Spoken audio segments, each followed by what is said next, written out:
Tonight, close your eyes and imagine a room dimly lit by tallow candles, their wax tears pooling slowly onto ancient wooden tables.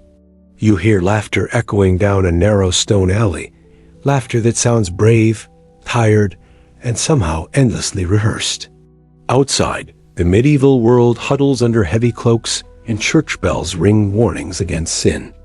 But behind this wooden door, a door worn smooth by countless hands, another world breathes. Welcome to the brothel, a place both forbidden and strangely familiar, a space where desires meet duty, where love is manufactured and affection measured in coin. We imagine medieval brothels as scenes from paintings, silk drapes, roses, soft skin glowing under candlelight. But the truth? It's far more complicated, far more human. Tonight, we're going beyond the curtains and candles. We won't just observe the surface performances, but we'll slip quietly into the shadows, into the inner chambers, the hidden corners of the heart and mind. Think for a moment about a woman in this world. She wakes not to the gentle stretch of dawn, but to the cold slap of obligations. Her life is not her own. Her body is her currency, her survival. She must memorize faces, feign intimacy, and navigate the labyrinth of men's secrets, all while avoiding the watchful eye of the church and the deadly gossip of the streets. Or imagine the young man who sweeps the floors and lights the candles. He hears every confession, every argument, every private plea whispered under sheets thin as breath.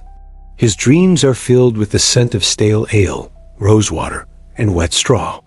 A medieval brothel is not a single building, but an entire ecosystem. Merchants, cooks, guards, laundresses, wandering priests seeking redemption after darkness. All connected by an unspoken agreement. Pleasure has a price, and everyone pays somehow. The walls have ears here, they say. Every touch, every sigh, every coin dropped onto a wooden table echoes beyond these walls, threading into sermons at sunrise and market gossip by noon. Tonight, we'll explore that world together, softly, without judgment.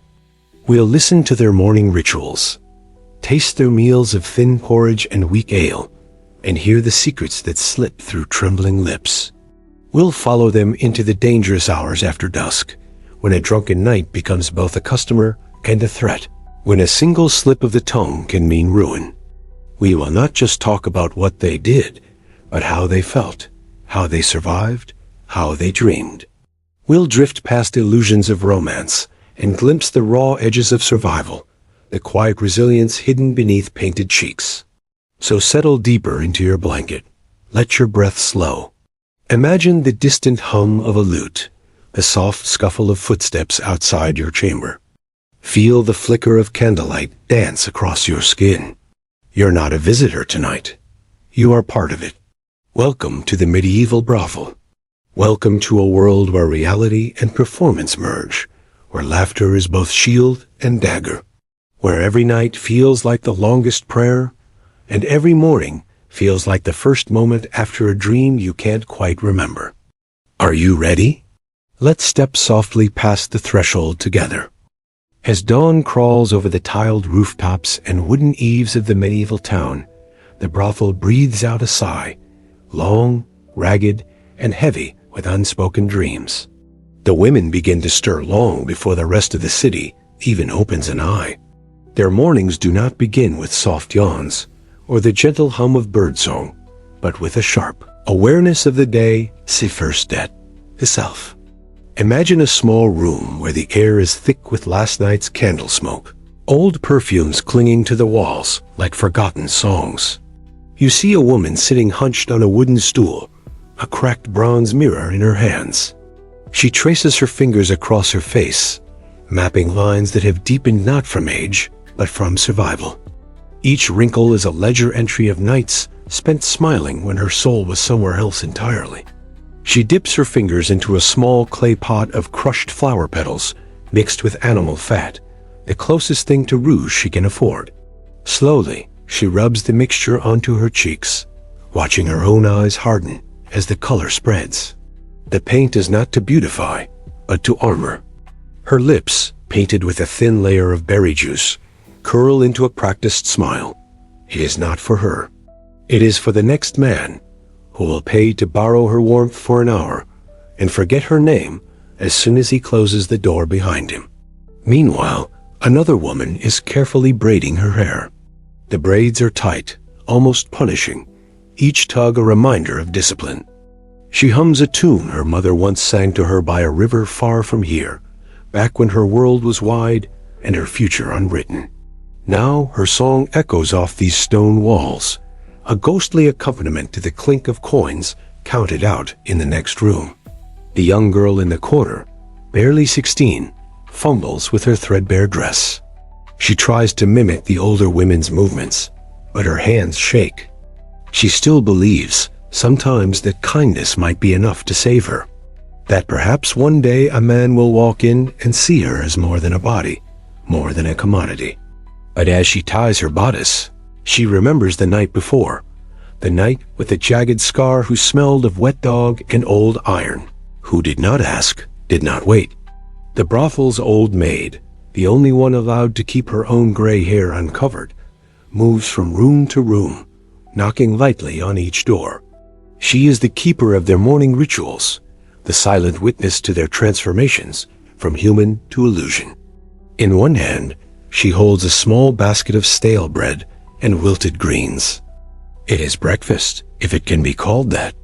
There is no time for steaming porridge or sweet honey, just dry crusts that scrape the throat and a mug of thin ale that feels like swallowing regret. While they eat, the young boy hired to clean the hallways sweeps up broken beads, stray hairpins, and the hushed confessions that fell to the floor in the night. He moves quietly, though his mind buzzes with questions he can never ask. Why do they cry softly into their hands when they think no one is watching? Why do their eyes seem brightest just before a man enters the room and darkest when he leaves? Outside, the church bells toll for morning prayers. Their cold chimes drift into the brothel like an uninvited sermon. Some women cross themselves out of habit, their fingers brushing their painted lips as if to erase last night's kisses. Others keep eating, unmoved, eyes fixed on the floor as though it might open and swallow them whole.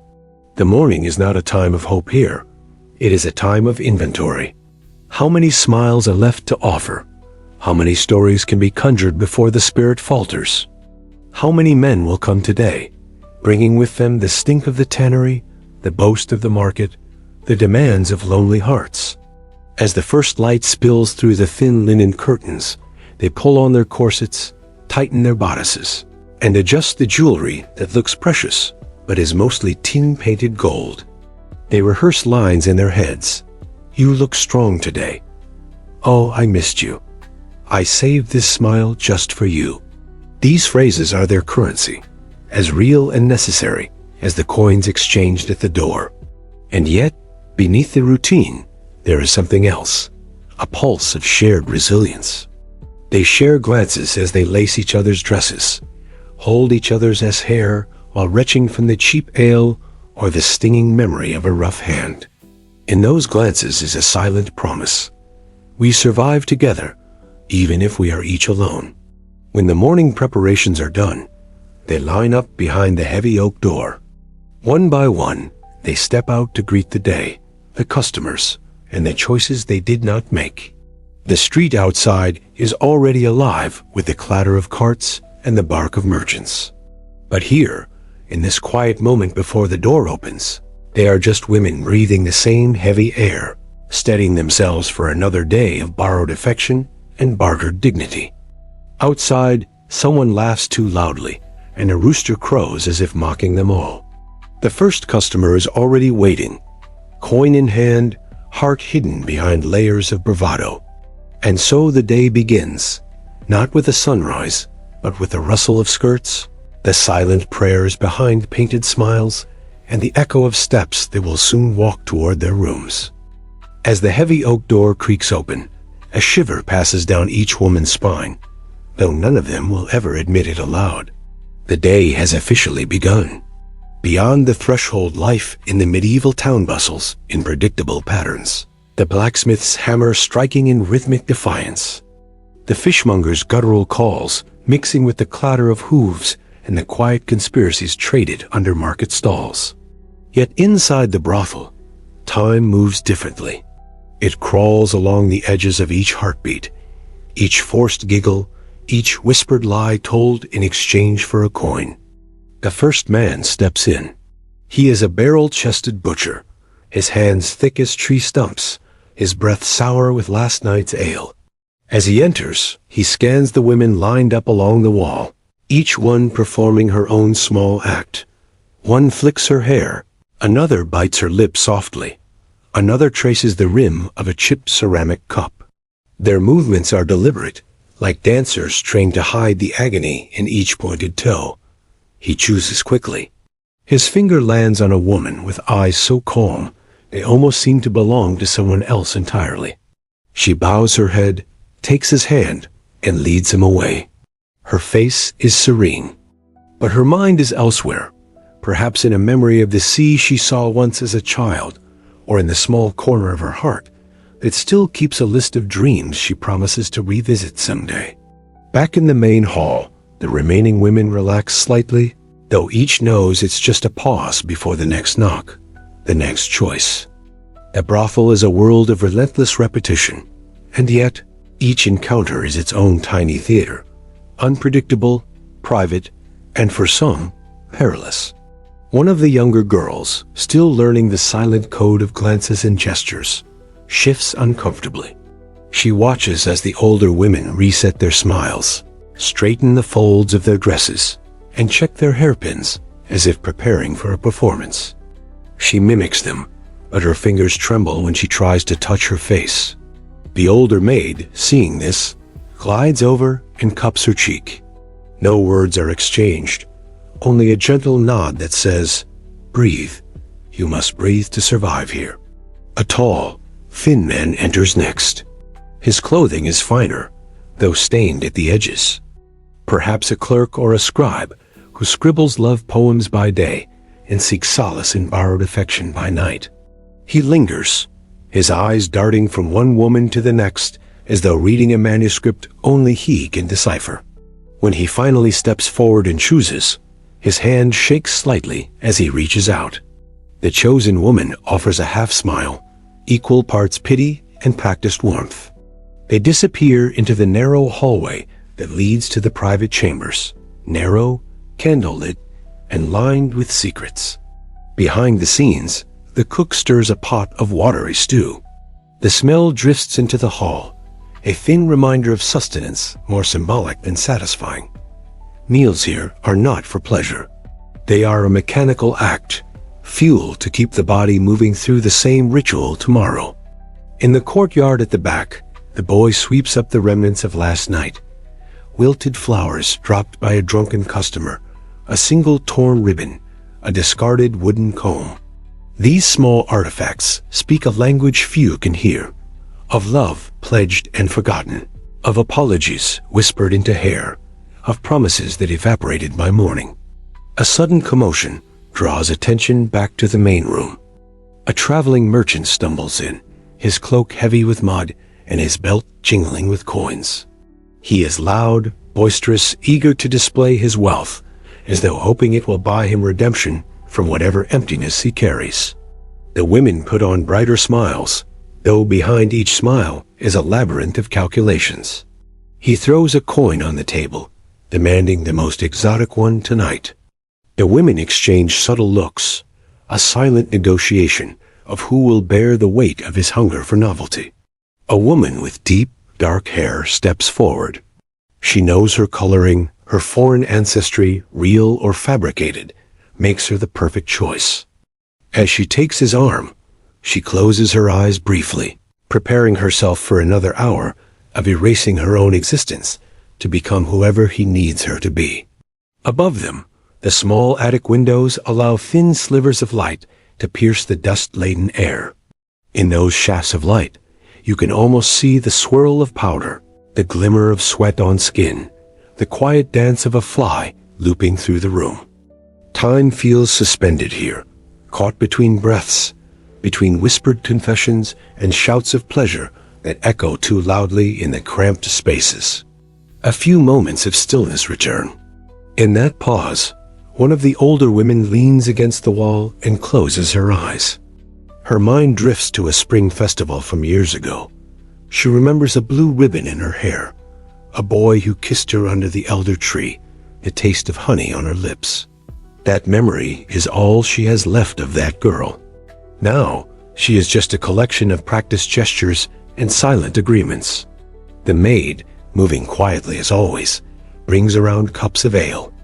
The women sip without complaint, though each mouthful tastes of resignation more than relief. They drink not to celebrate, but to blur the edges of their own reflections.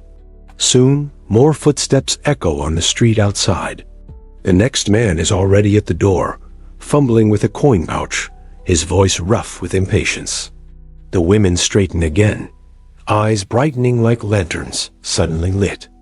It is a dance they know by heart, a ritual older than the stones beneath their feet.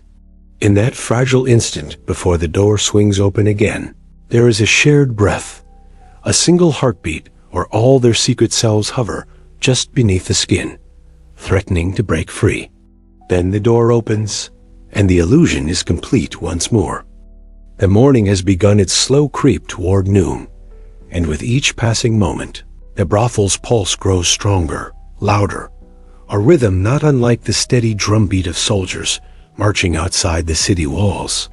Within these walls, however, the war is of another kind, a daily siege against the mind and spirit.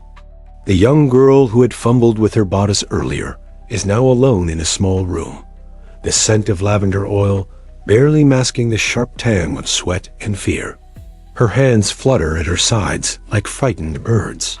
She looks into a polished metal plate propped against the wall, her only mirror, and practices a smile she hopes will be enough. Her lips tremble, but she tilts her head the way she has seen the older women do, imagining herself as a mysterious lady from some distant kingdom, a woman who chooses rather than one who is chosen. Next door, the woman with deep hair, the one chosen for her exotic look, sits with her knees tucked to her chest. She listens to the heavy snores of the merchant, now sprawled across her bed, his snores punctuated by sudden jerks, like a dog dreaming of a chase. She stares at the wooden ceiling beams, tracing invisible patterns, rivers she will never cross, forests she will never see. In her mind, she is running, always running, but her body remains trapped in this wooden cage. The older maid moves through the hallway, collecting used linens into a rough basket. She hums a low, tuneless melody, each note falling flat in the thick air. She is used to these mornings. She no longer flinches at the groans from behind closed doors, or the muffled cries that sometimes escape.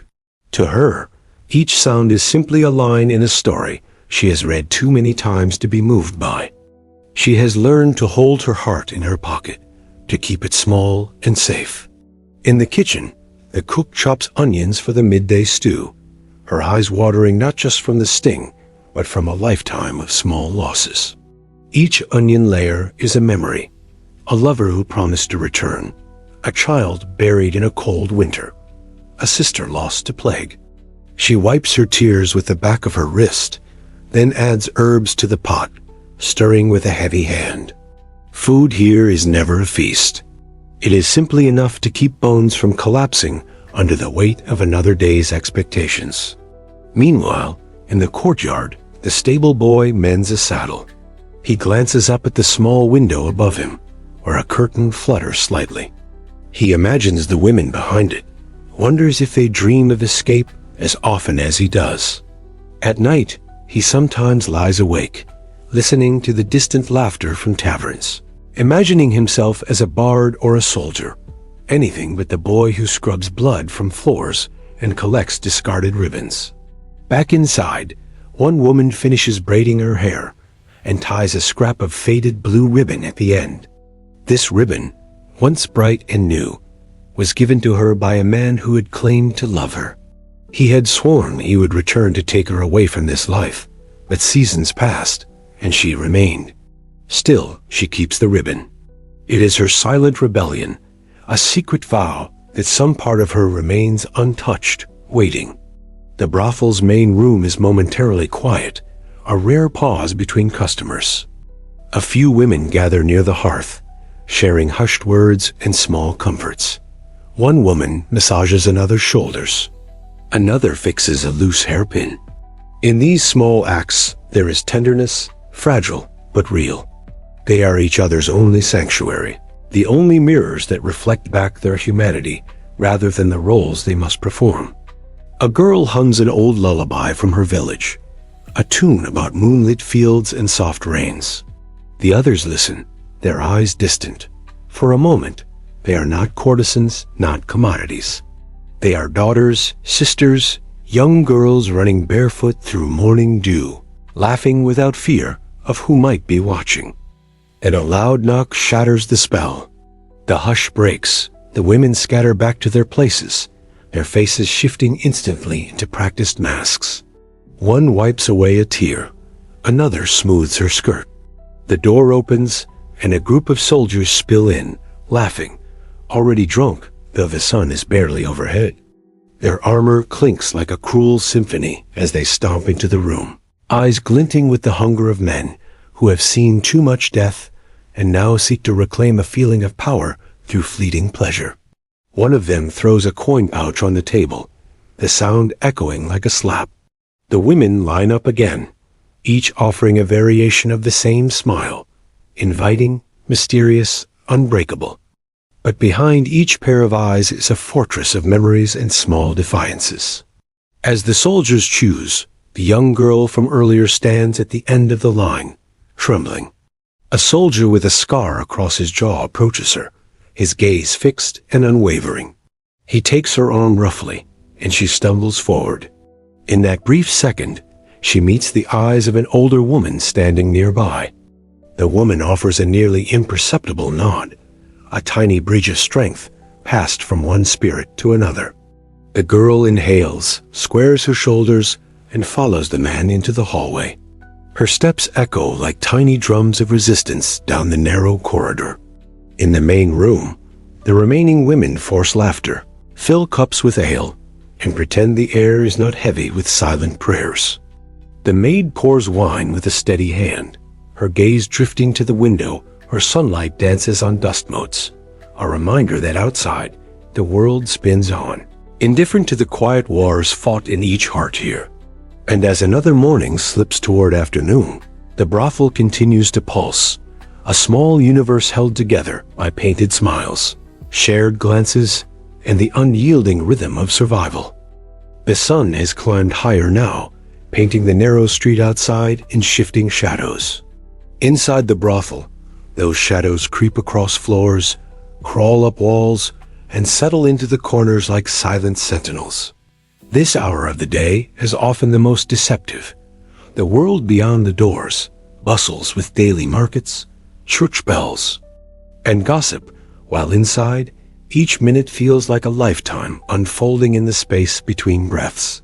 In a side room, a woman is retying the laces on her bodice, her fingers moving quickly, expertly, a dance she has performed 1,000 times. She hums softly under her breath, though her mind is far from the song. Each tug of the lace is a small rehearsal for the moment a man will untie it later. Each loop a barrier that she knows will soon fall away, leaving only her bare skin and the cold echo of a stranger's gaze. Beside her, another woman sharpens a small blade hidden in her sleeve. She is older, her hair streaked with silver that she refuses to dye with soot or ash as others do. Her hands are steady, her eyes narrow with focus. This blade is not for show. It is her secret pact with herself, a promise that no matter what else is taken from her, some part of her fate will always remain in her own grasp. Down the hall, the youngest girl, barely more than a child, sits with her knees tucked up to her chin. She traces patterns in the dust on the floor, a bird, a flower, a river. She imagines these shapes coming alive, fluttering and blooming and flowing out the door, taking her spirit along for the ride. She listens to the footsteps of the soldiers in the other rooms and shivers despite the warm midday air. In her heart, there is still a tiny, fragile hope that one day she will simply walk out and not look back. In the common room, an argument breaks out among two of the older women. One accuses the other of stealing her rouge, the small pot of crushed berries and animal fat that gives their lips a false flush of vitality. Their words slice the air, sharp and bitter. But beneath the surface of their spat simmers something deeper: hunger, fear, exhaustion. The fight is not truly about rouge. It is about the cracks forming in their fragile alliances, about the way survival turns sisters into rivals when resources run thin. The matron intervenes swiftly, her voice low but steely, like a blade wrapped in silk. She reminds them of the rules: no fighting in the open, no disturbing the paying guests, no revealing the fractures in the performance. With practiced authority, she separates them, guides them back to their respective corners like chess pieces on a board only she can see. Outside, a group of young squires pause to peer through the brothel's open shutters.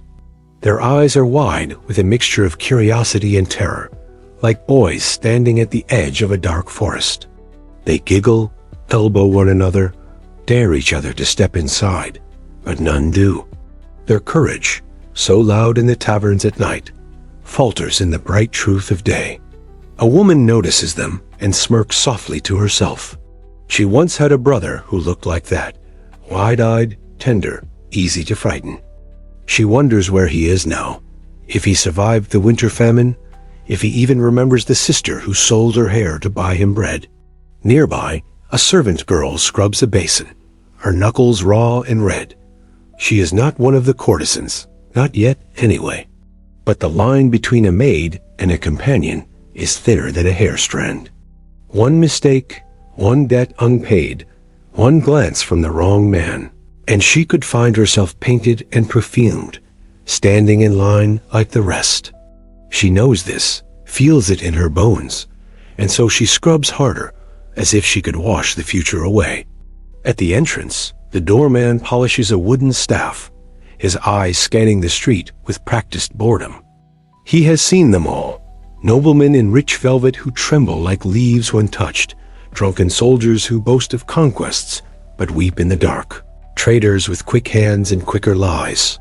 He watches them come and go, each carrying pieces of themselves they leave behind, like shed skins on the brothel floor. In the kitchen, the stew bubbles thickly now, the scent wafting through the halls.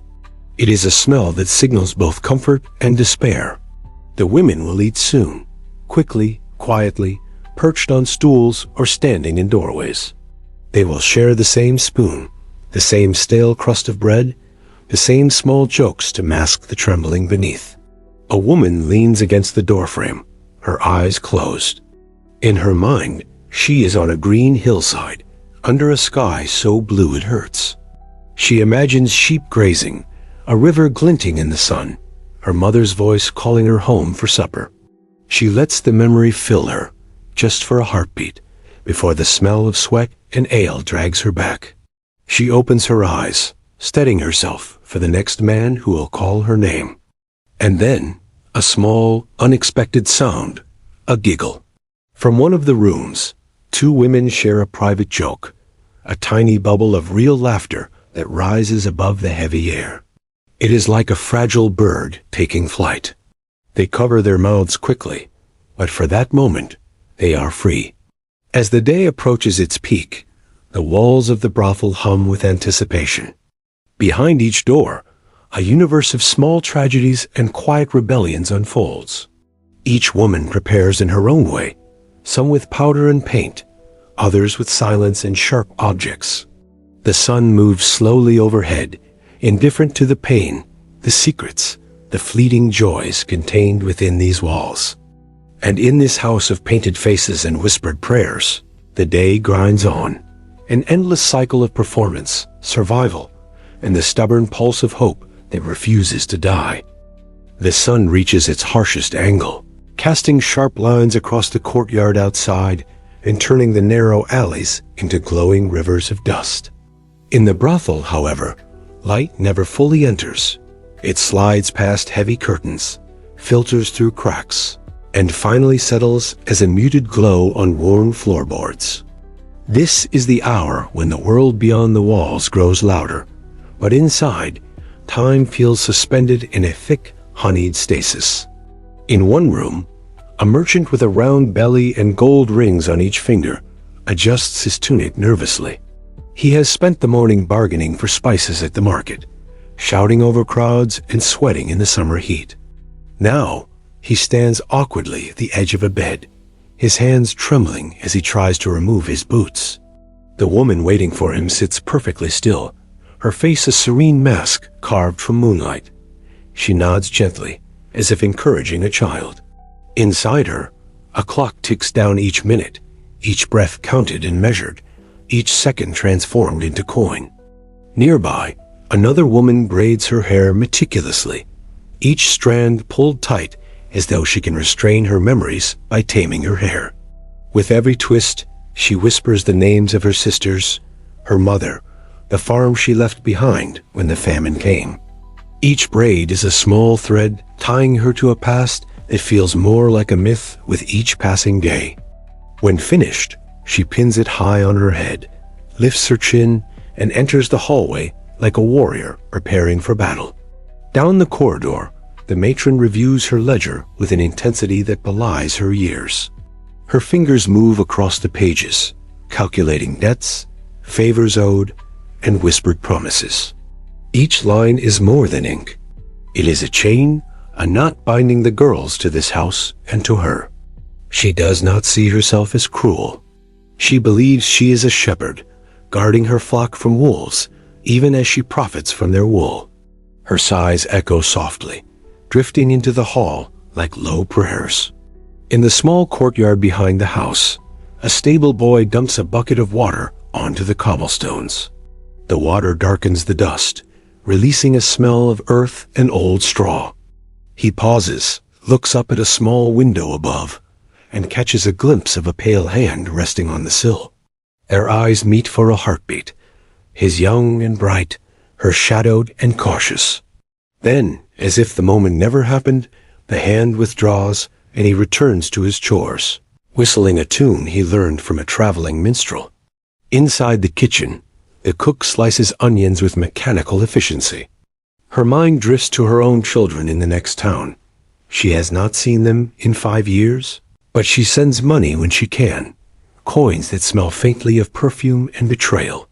She knows where that money comes from, and yet she slices on, her knife scraping rhythmically against the wood. Each tear that falls into the onions feels both forced and true. In another chamber, 2 men whisper behind a heavy oak door. One is a young knight, his armor still gleaming from morning drills. His cheeks burn red with shame and excitement as he clutches a pouch heavy with coins. The other is older, a trader from the coast, his voice smooth as oil on water. He promises introductions, favors, secrets, all for the right price. Outside the door, a woman listens, her ear pressed to the cool wood. She is not interested in their plans, but in their weaknesses, their hunger for approval, and their dread of exposure. These secrets are currency, more valuable than any pouch of silver. Meanwhile, a woman sits on her narrow bed, sewing a torn stocking. Her needle moves in and out, up and down, like a metronome marking time, in a song only she can hear. She does not sew to mend. She sews to survive the afternoon silence, to keep her hands from trembling. As she stitches, she remembers the spring festival in her village, the bright ribbons, the drums, the laughter that filled her lungs like wine. Here, in this dim room, her stitches are her only music. A customer shuffles down the hall, his boots too large, his cloak too fine for his hunched shoulders. He pauses before each door, as though selecting a fruit at market. He sniffs the air, listens for laughter or sobs, fingers the pouch at his belt. When he finally chooses, he enters slowly, as if stepping into a sacred temple. For him, this moment is not about flesh, but about forgetting. Forgetting his sick wife, his mounting debts, the son who curses him from a cold monastery. The matron watches from the stairwell, her eyes as sharp as a hawk's. She does not miss the tremor in a man's hand, the flicker in a girl's gaze, the subtle shift in breath that signals fear or resistance. She does not intervene. She only notes, files, remembers. Knowledge is her fortress, each secret a stone in her wall. In a far corner, an old woman leans against a pillar, her eyes closed. She no longer works, but is kept on out of some forgotten promise, or perhaps guilt. She rocks slowly, humming a lullaby in a language no one else here understands. Sometimes, a girl will sit beside her, resting her head on the old woman's lap, seeking warmth that cannot be bought. The hours crawl by. Outside, the sun beats down on the cobblestones, baking them until they shimmer like metal. Inside, the walls breathe with each encounter, each whispered plea, each forced smile. In these halls, every embrace is a transaction, every sigh a ledger entry. Yet beneath it all there are moments, fleeting, fragile, when someone laughs too loudly, when a girl glimpses herself in a cracked mirror and remembers she once danced under stars, when a man weeps into his hands and she wipes his tears as though he were a lost child. These small rebellions echo quietly, like secret prayers stitched into the hems of their dresses. And as the afternoon wanes, shadows stretch longer, pooling in the corners like ink on parchment, ready to blur the lines between survival and surrender once more. Beyond the heavy drapery and worn velvet curtains, the rooms hold a silence so thick you could almost slice it. It is a silence not of peace, but of careful negotiation, of hearts learning to beat quietly, so as not to disturb the fine balance between profit and despair. In this hour, the house is neither fully asleep nor truly awake. It exists in a liminal twilight, suspended between choices no one wanted to make. A girl leans against a small vanity, her fingers tracing a cracked ceramic bowl. The bowl once held roses on its surface, painted by some unknown artisan with delicate hands. Now, the petals are chipped and fading, like her memories of childhood summers in the orchard where bees hummed among apricot trees. She watches a single droplet of water slide down the bowl's side and disappear. In her mind, she follows that droplet, imagining it carries her somewhere far from here, to a place where she is simply a daughter, a sister, someone whose worth is not measured by the weight of coins or the tremor of a man's breath. Across the hall, a seamstress visits with a basket of mending. She is greeted with polite smiles that never reach the eyes. She exchanges knowing glances with the matron. They share an unspoken language of bargains struck and debts deferred. The seamstress mends torn gowns and loose seams, but she also trades in small comforts. A handful of lavender for a pillow, a piece of ribbon for a wrist, a few soft words for a broken heart. She works quickly, her needle moving in silent rhythm. Each stitch closes a wound no one else sees, each knot tied a quiet reminder that some parts of them can be mended, even if only at the edges. In the kitchen, an apprentice scours pots blackened by endless meals. He is young, his skin still untouched by deep lines, his eyes too bright for this place. But already his shoulders sag beneath invisible weights. He listens to the muted laughter from the upper rooms, not with curiosity, but with a growing understanding that laughter here is a performance, a ribbon wrapped around grief to make it more palatable. He scrubs harder, as though he could erase the sounds echoing in his skull. Down a narrow corridor lined with fading tapestries, a woman in a green gown walks with deliberate grace. She is older than most, her face a map of careful choices and gentle betrayals. Her perfume is subtle, a blend of jasmine and old paper. She no longer accepts visitors, often preferring instead to entertain only the most trusted patrons. Men who do not ask for more than what she offers, who do not try to claim pieces of her soul she can no longer afford to give. With each step, Her gown whispers along the floor, a quiet shushing to ghosts only she can hear. A young man waits in a small vestibule, wringing his hat in trembling hands.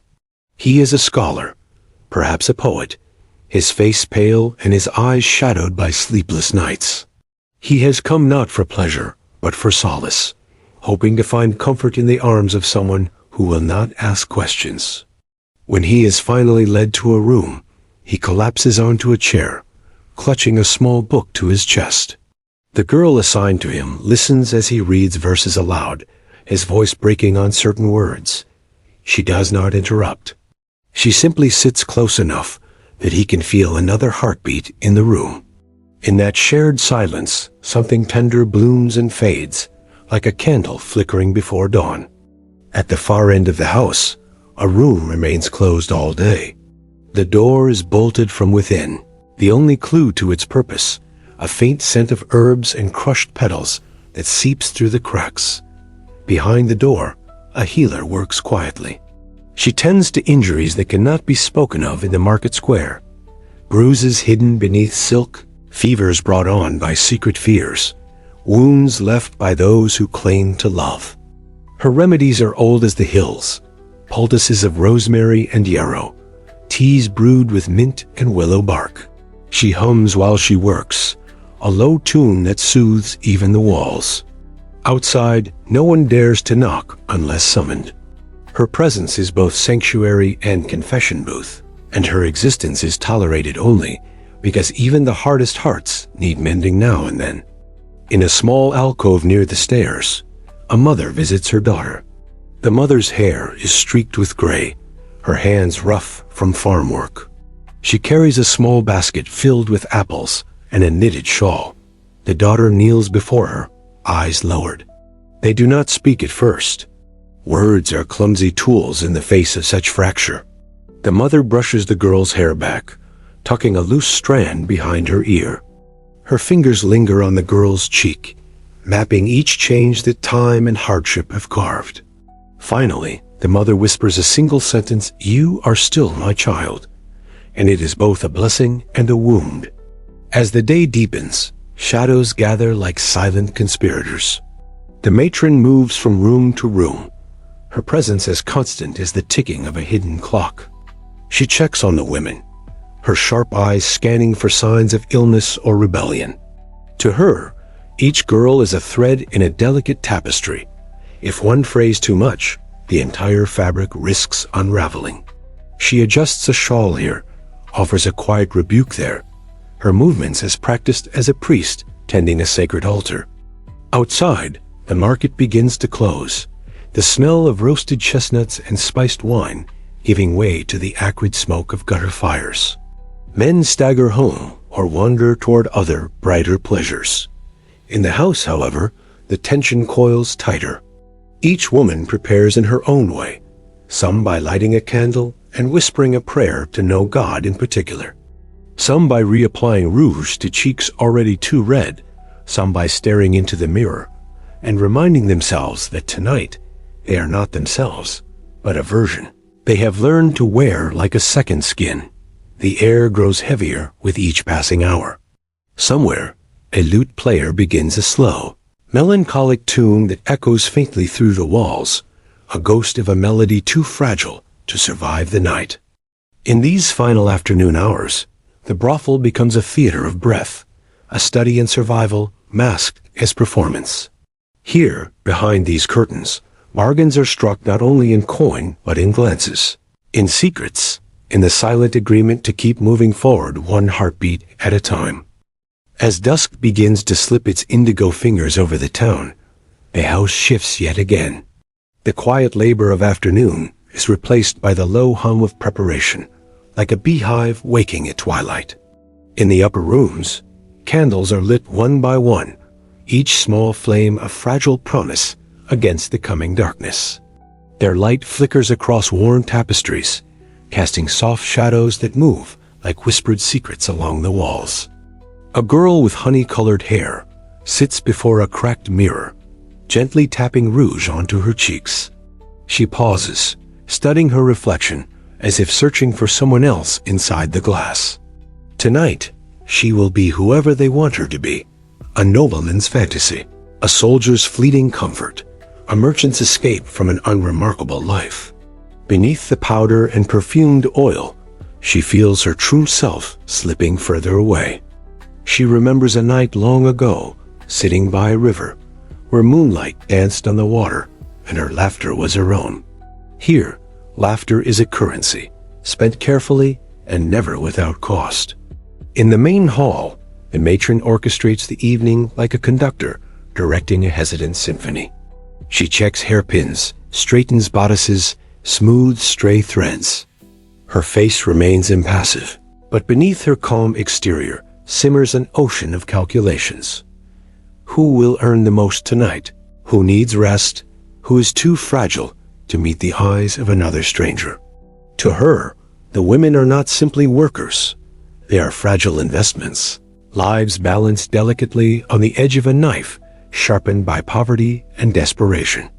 By the stairs, a woman in a deep blue gown reads from a small book of poetry. She is older than most, her hands lined and steady. Her reading voice is soft, almost hypnotic, as she recites verses about love and loss, about fields of poppies and distant mountains. A few girls gather near her, listening in silence.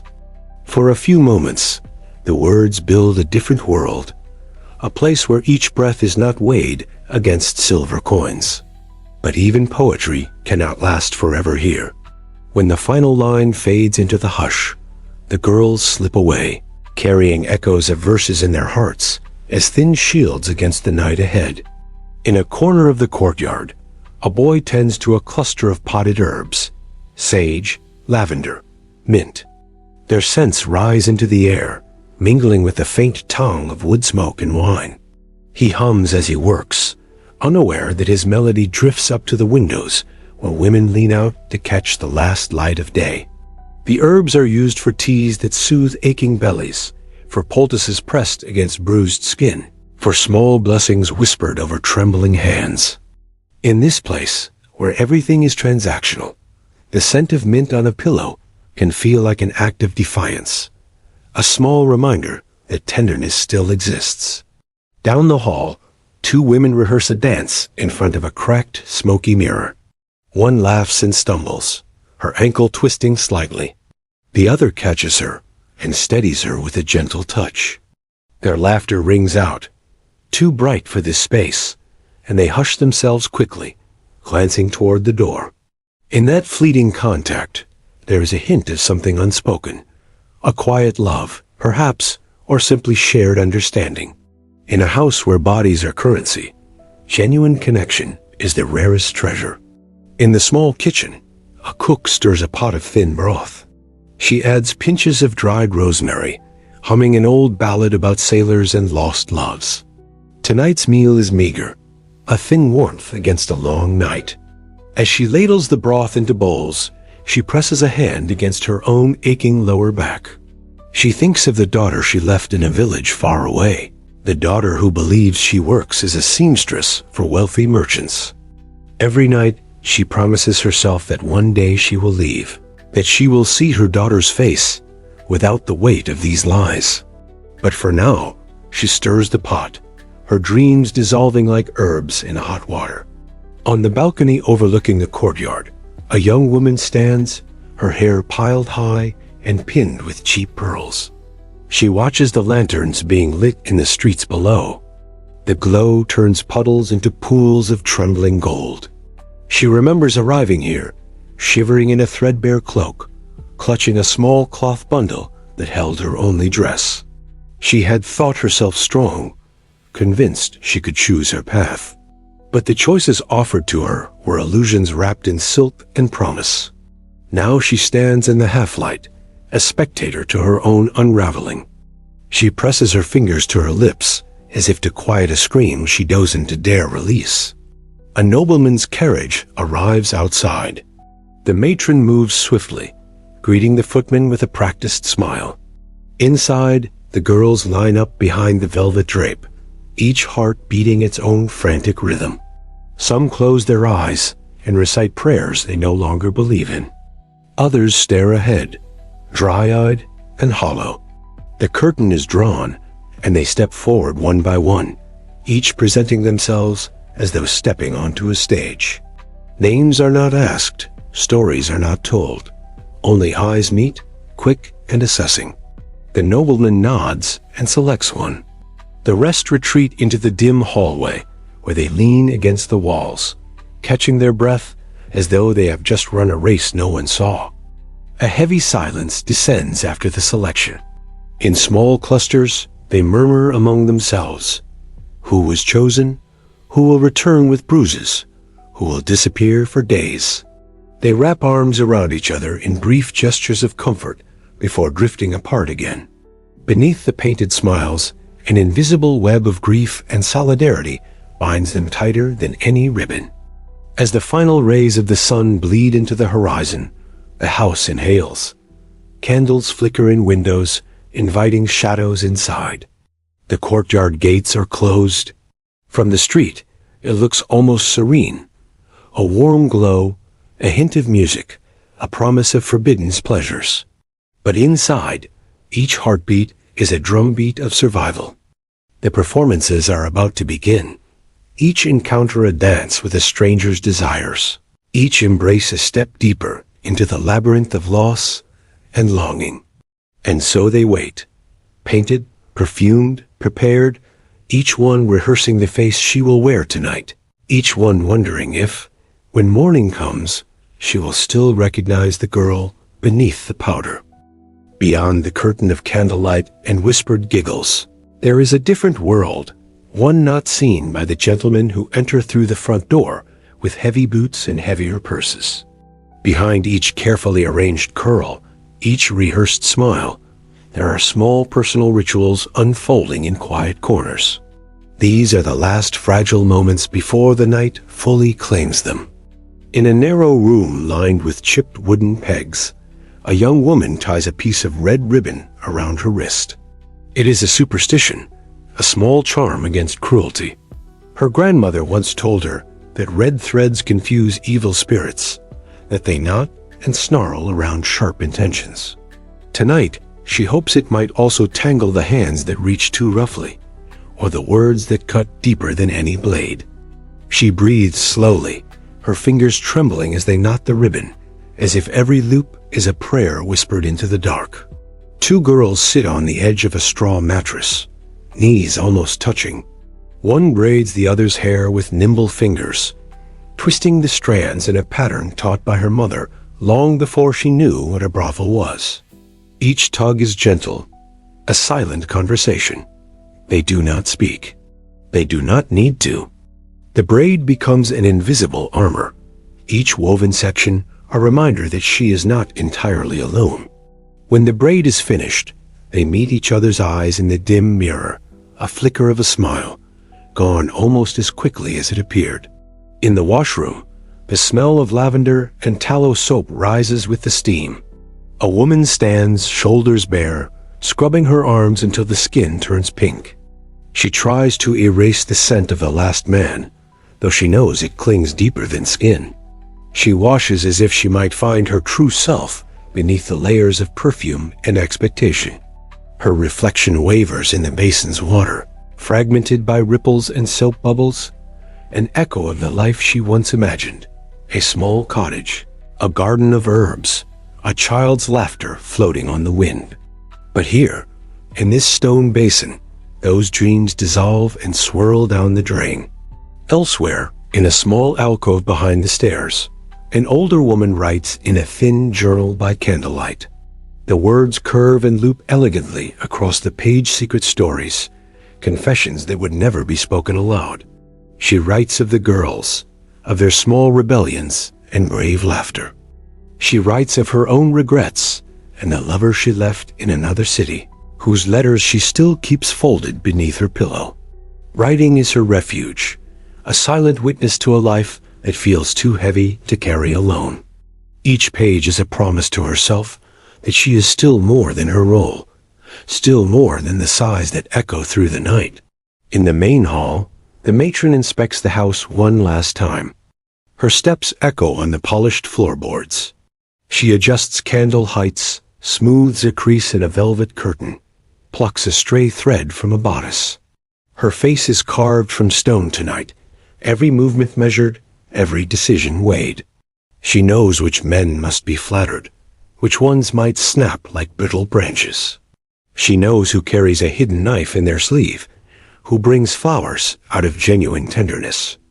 She orchestrates these encounters with precision, each woman's safety balanced against the evening's profit. Meanwhile, a young musician tunes his lute near the hearth. He strums softly, adjusting each string until the melody blooms like a cautious flower.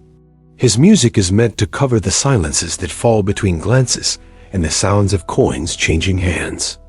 But as he plays, his eyes wander to a young woman leaning against the doorframe, her hands clasped in front of her. For a moment, he imagines a different life. Her hair unpinned in the morning light, her laugh not paid for, their shared warmth unmarked by exchange. The chord he strikes next wavers, off-key, betraying the daydream. He bows his head, focuses again on the notes, and lets the fantasy slip away. Upstairs, a girl with a scar across her collarbone fastens a pearl earring. She runs her thumb over the scar, a reminder of the night when a man's ring caught her skin. She told herself it would heal smooth, that she would forget. But each evening, when she traces it, she feels both rage and relief that it happened, relief that she survived. She wears the pearl as a shield, its sheen catching candlelight like a secret vow. I am still here.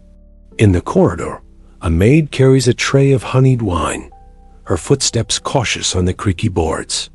The sweet scent drifts behind her like a thin veil. She pauses beside each door, listening for laughter, for silence, for sobs that need soothing. Her job is more than serving drinks. She is a quiet sentinel, moving between worlds like a ghost. Sometimes she leaves small gifts, a sprig of rosemary on a pillow, a folded scrap of poetry slipped under a door. Tiny offerings that say, I see you. By the time the first guests arrive, the house holds its breath. The lanterns flicker outside, signaling the night's beginning. One by one, men step across the threshold. Soldiers smelling of rain and iron, merchants with heavy rings and soft voices, poets looking for muses they will forget by morning. The women stand waiting, each heart a tight fist inside her chest. Eyes meet briefly, each gaze a contract. Names are rarely exchanged, only glances and gestures. A silent economy of need and power. The first man chooses quickly a woman with hair the color of autumn wheat. She takes his arm, leading him up the narrow stairs. As they disappear, the other women exhale, each one momentarily safe, each one knowing her turn will come. In the hush that follows, the musician resumes his soft song, a fragile thread of sound holding the night together. In these final moments, before the full plunge into shadow, they touch the last pieces of themselves they still own, the whispered prayers, the secret braids, the poems in the dark. Here, in this delicate balance of survival and surrender, they remind each other that beyond the transactions and performances, something human still beats quietly, stubbornly, beneath the paint and powder. And as the doors close behind the final guest of the evening, the house exhales at last, the night folding over them like a heavy velvet cloak. Behind every painted smile, every hushed laugh, and every carefully prepared room, there is a woman holding on to one last fragile dream, some waiting for dawn, some for escape, and some simply for another breath. When twilight slides into darkness, the brothel transforms. What was once a series of half-finished conversations in private, preparations now becomes a theater of flickering shadows and hushed transactions. The walls, once quiet witnesses to afternoon confessions, now seem to lean in closer, absorbing every sigh and stifled laugh, every hurried footstep across creaky boards. Outside, the city hums with the quiet menace of the medieval night. Horses snort in the fog.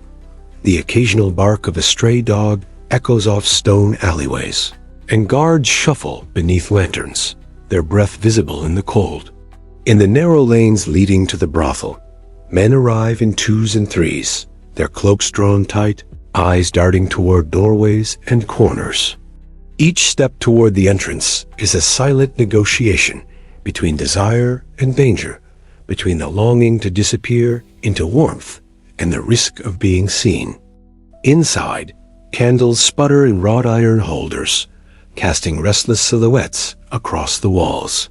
The main hall buzzes with a low, expectant energy, like the moment before a storm breaks.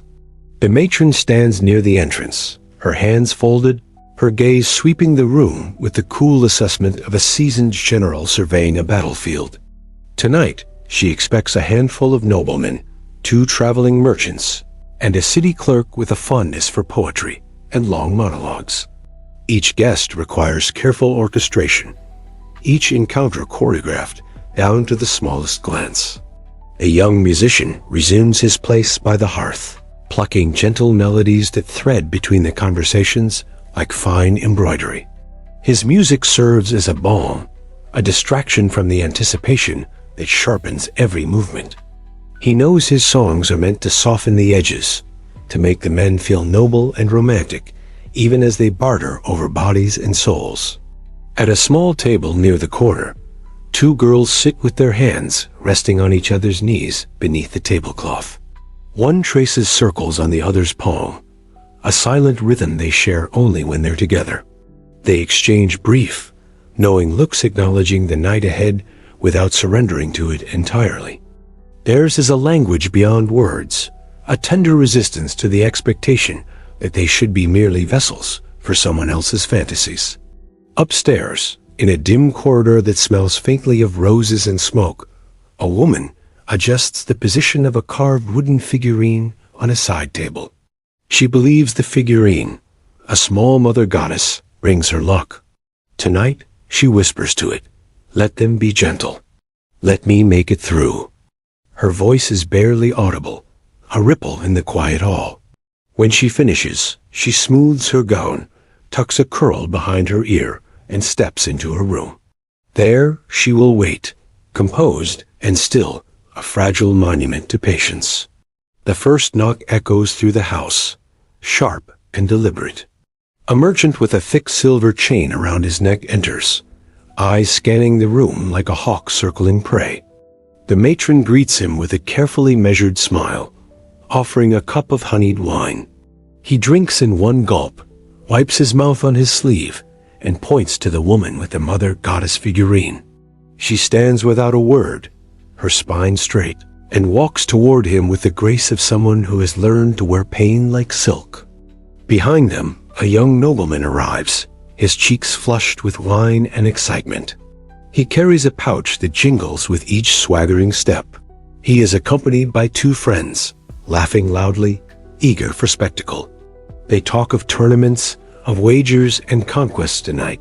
The conquest is softer, more pliable, but no less a victory in their minds. The matron watches them carefully, her mind already mapping out contingencies in case their drunken bravado turns cruel. Meanwhile, in the corner, the poet clerk stares into his cup, lost in a private fog of words and half-formed stanzas. He seeks not just touch, but something that feels like understanding, a moment of shared breath that he can transform into verse tomorrow. One woman notices his distant gaze and approaches slowly, her steps soundless on the wooden floor. She sits beside him, offers no words, only presence. For a moment, they exist in a soft bubble of mutual solitude, untouched by the noise around them. Elsewhere, a girl wraps a thin shawl around her shoulders, though it offers no warmth. She watches as guests pass her door, each footstep pulse of fate. She tries to guess who might enter, what their hands will feel like, what lies they will whisper into her ear in the dark. She imagines each knock as a roll of dice in a game she never agreed to play. A maid hurries between rooms, her tray heavy with small cups of mead and slices of hard cheese. Her eyes flicker with worry. She knows which men might throw the cups, which might pull her close for a hand she does not offer. She moves quickly, a silent guardian, a flickering flame in a hall of shadows. She has learned to listen for the subtle changes in laughter, the sudden hush that signals danger. Sometimes she presses her ear to a door, heart hammering, ready to intervene if the balance tips too far into cruelty. Throughout it all, the musician continues to play. Each note is a thread, stitching together fragments of fear, desire, and fleeting warmth into a single fragile tapestry. In his music, the women find small pockets of sanctuary. In his steady rhythm, they remember that they are not entirely alone. As the night deepens, the tempo inside the brothel shifts. Laughter sharpens, footsteps quicken, shadows grow longer and bolder. The house seems to breathe with them, each inhale a promise, each exhale a resignation. Every glance exchanged between the women is a silent confession. We survive together, or not at all. On the upper floor, the woman with the goddess figurine returns to her room, her face pale, her movements slow. She closes the door behind her, sinks to her knees, and presses her forehead to the wooden floor. She stays there, gathering herself in the quiet. In another room, the girl with the shawl finally hears the knock she has been dreading. She closes her eyes, exhales, and opens the door. In the hall, the matron wipes sweat from her brow, her hands trembling ever so slightly. She knows the night is far from over, that each hour brings new bargains, new risks. She straightens her spine and moves toward the next guest, her face smooth as marble. Through all of this, the echoing footsteps become a kind of nocturnal music, part threat, part ritual, part weary prayer. Every step is a question. Who next? Every door that opens is a breath held. Every door that closes is a sigh released. This is the night as it truly unfolds raw and hidden beneath layers of rouge and candlelight.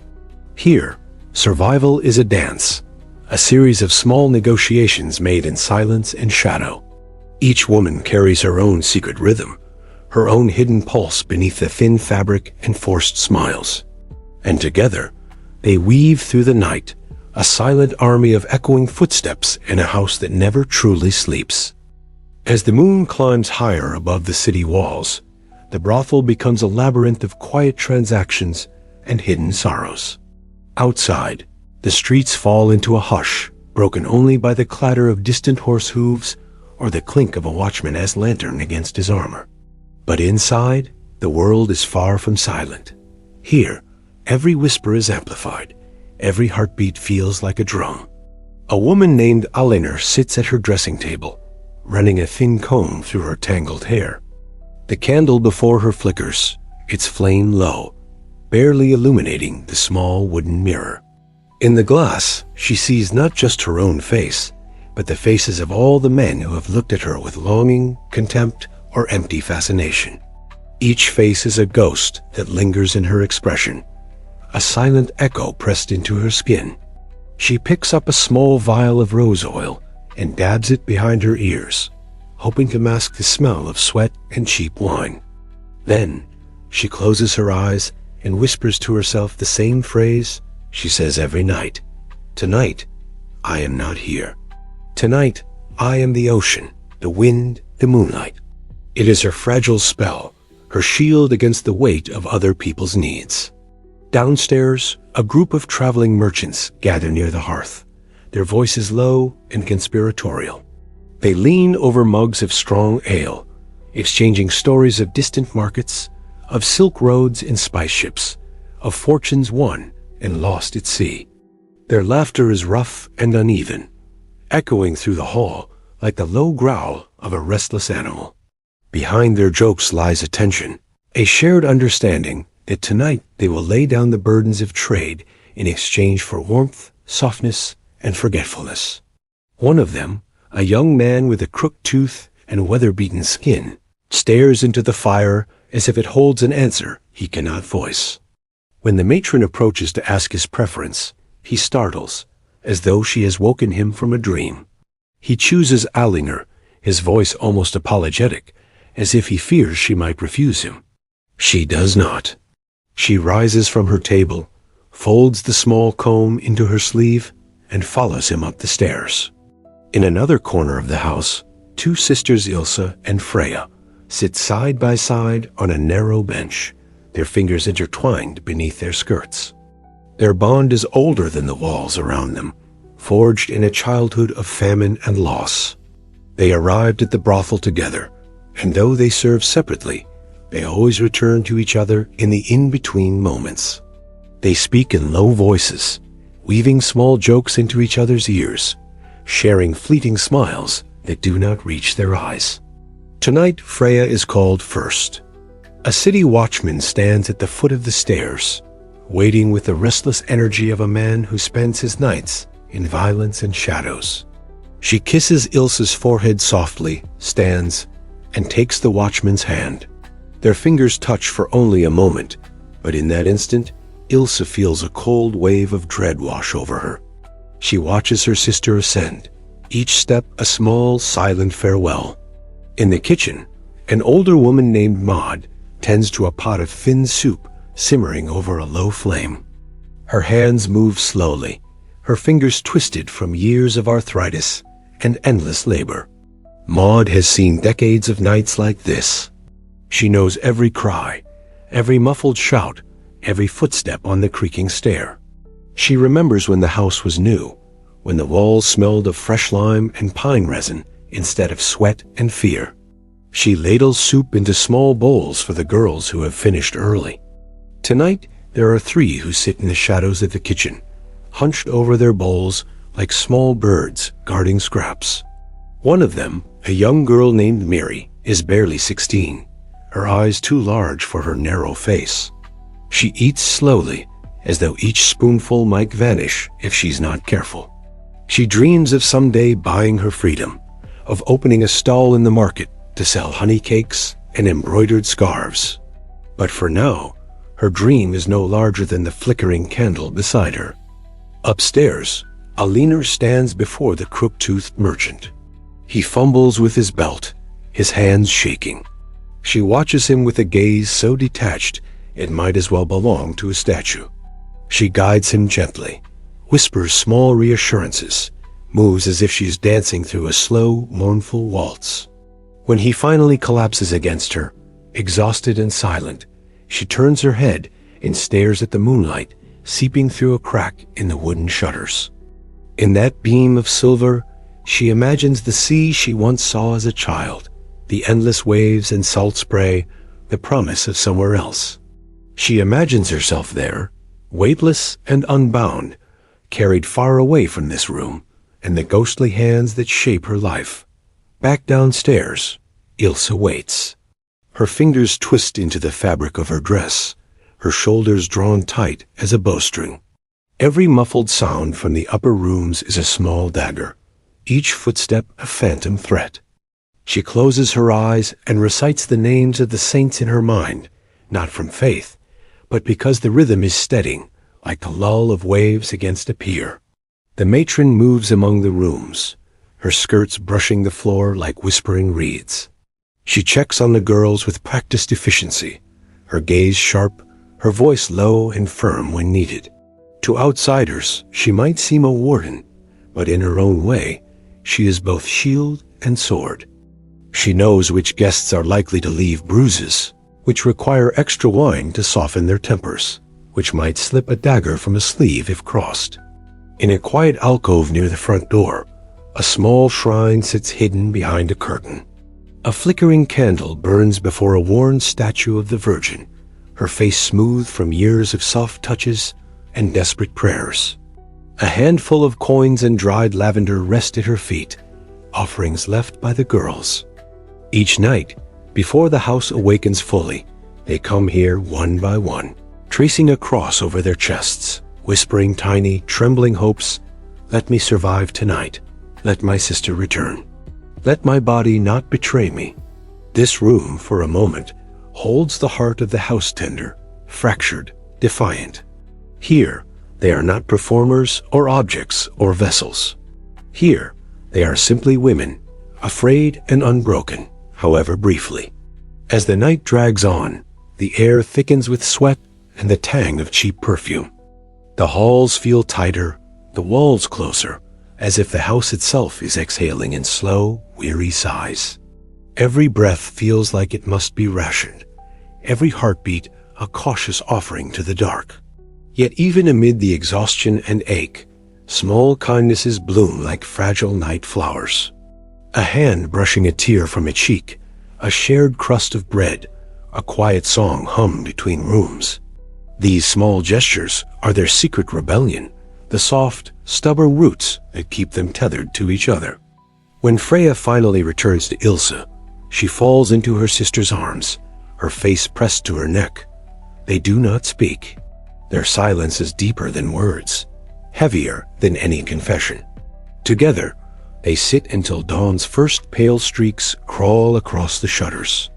And so the night of echoing footsteps winds on, a labyrinth of whispered prayers, sharp breaths, and quiet resistance. Each woman carries her story like a hidden blade, her dreams tucked into the hollow of her throat. Here, in this fragile convergence of darkness and flickering candlelight, they endure. They survive, not as phantoms in some grand romance, but as living, breathing echoes of a world that refuses to see them beyond their function. When the hour grows deepest, just before dawn breaks the sky with its thin blade of light, the brothel enters its most secret hour, the hour of exhausted ghosts and unspoken confessions. The halls feel quieter now, yet not truly silent.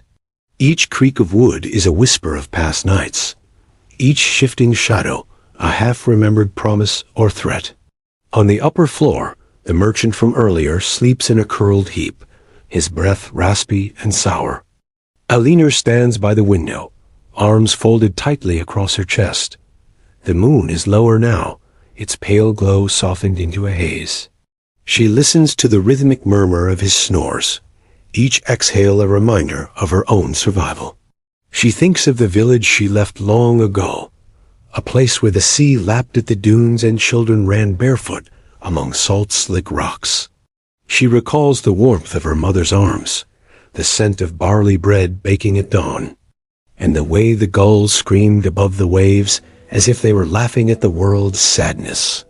In this stolen moment, she almost feels whole again. But a knock at the door pulls her back. It is the matron, her silhouette sharp in the lamplight. She gestures silently, and Alina nods. She moves to the bedside, nudging the merchant awake with gentle, practiced patience.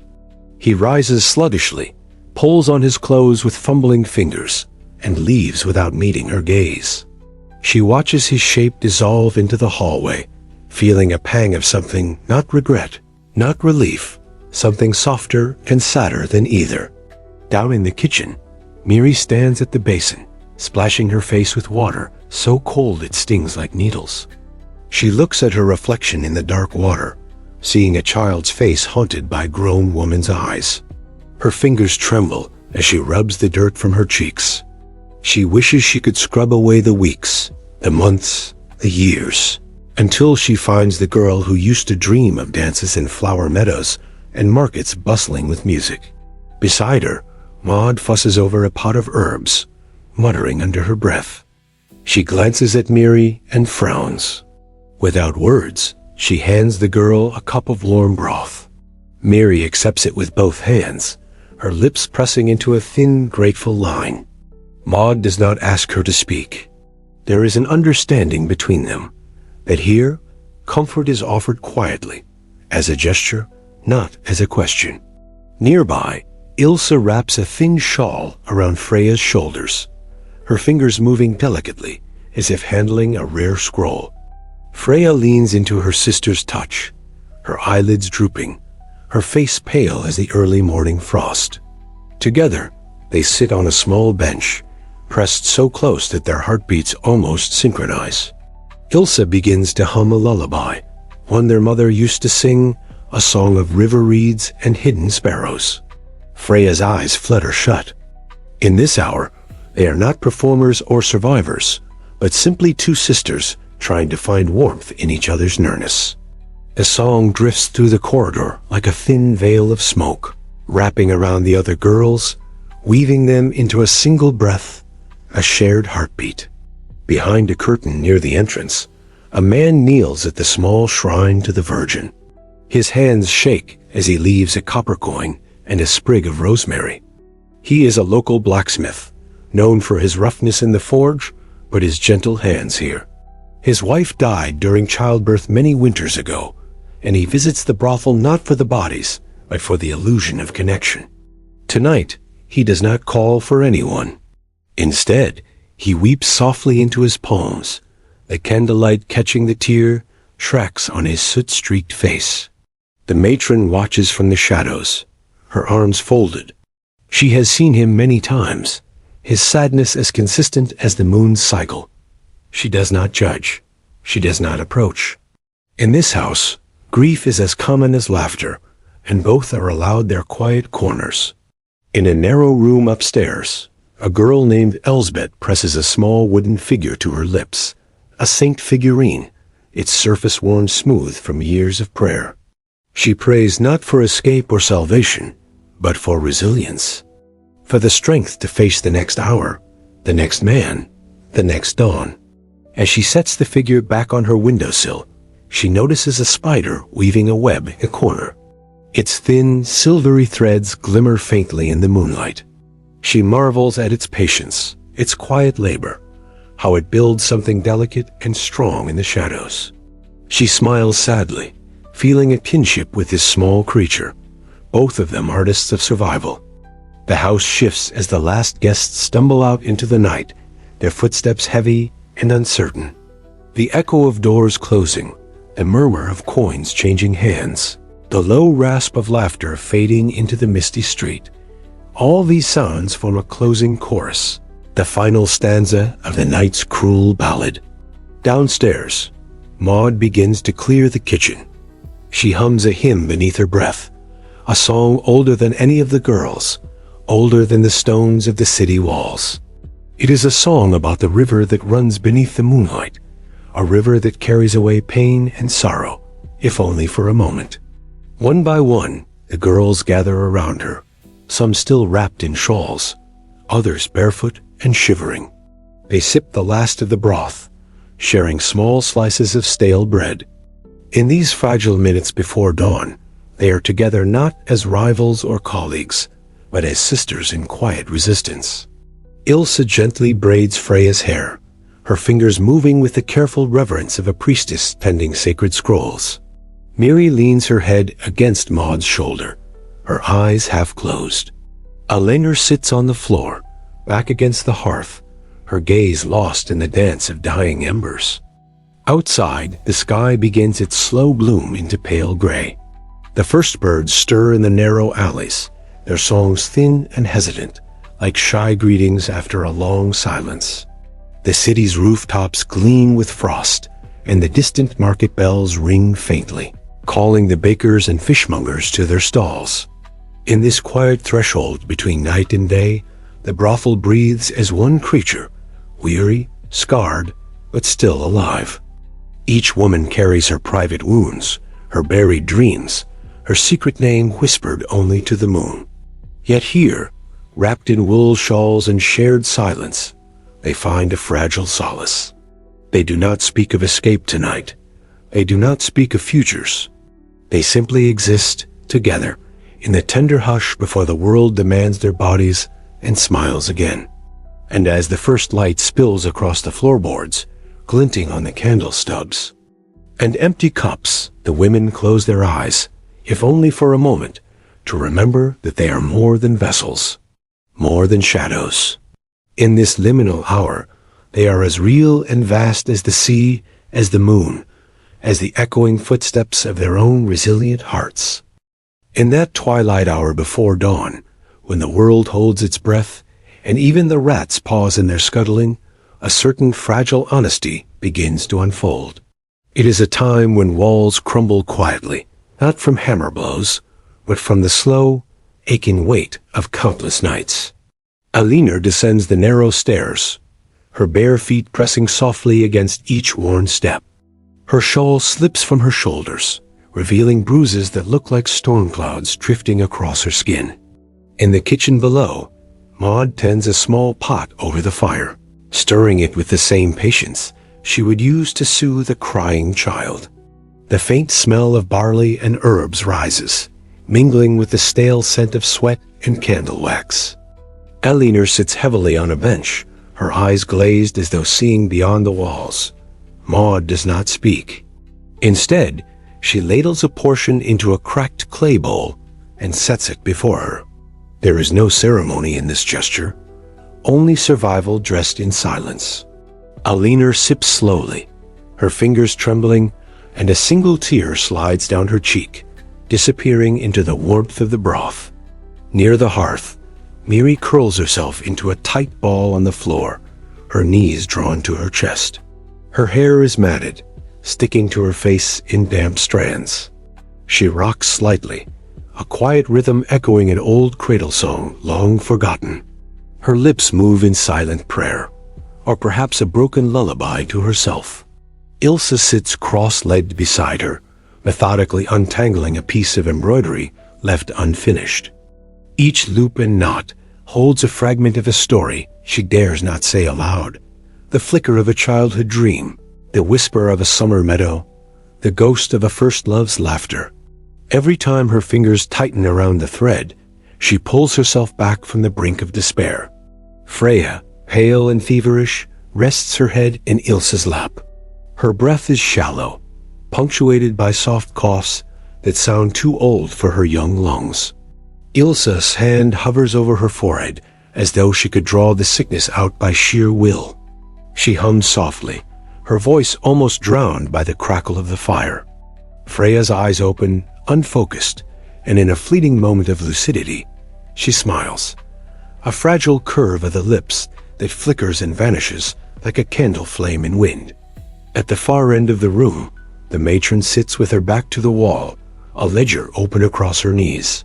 She writes carefully, each mark a tally of coin and service, each name a quiet tombstone in her mind. Yet beneath her hard exterior, there are fractures. A memory of her own first night in a room like this. The echo of her mother's sobs, where she never came home, the smell of lilacs in a garden she once knew. But she doesn't allow herself to linger on these phantoms. The world demands her iron shell, and she obeys. In the shadowed corner, a candle flickers beside a small wooden icon, a faded virgin and child, their faces worn smooth by years of touch. A girl named Lysa kneels there, her lips moving in frantic whispers. Her hands clutch a rosary, the beads slick with sweat. She prays not for forgiveness or escape, but for the strength to wake up tomorrow, to keep her voice soft when men lean close, to keep her heart beating when her mind screams to stop. Outside, a thin mist curls along the cobblestones. A stray dog noses through the refuse, its ribs like the keels of an abandoned ship. In the distance, the first wagon wheels creak toward the market square, and a vendor begins to set out his baskets of bruised apples and withered carrots.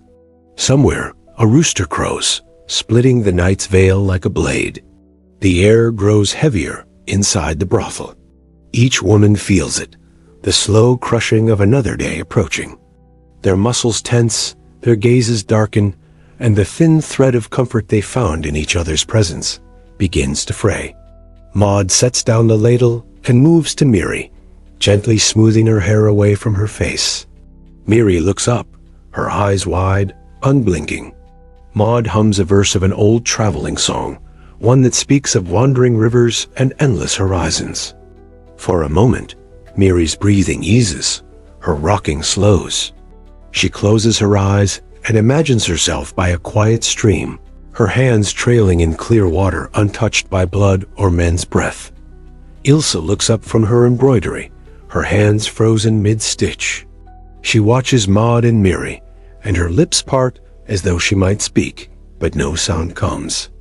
Instead, she lowers her eyes, threading the needle again, one more loop into the tapestry of her survival. Freya stirs in Ilse's lap, murmuring something that sounds like, "Mama."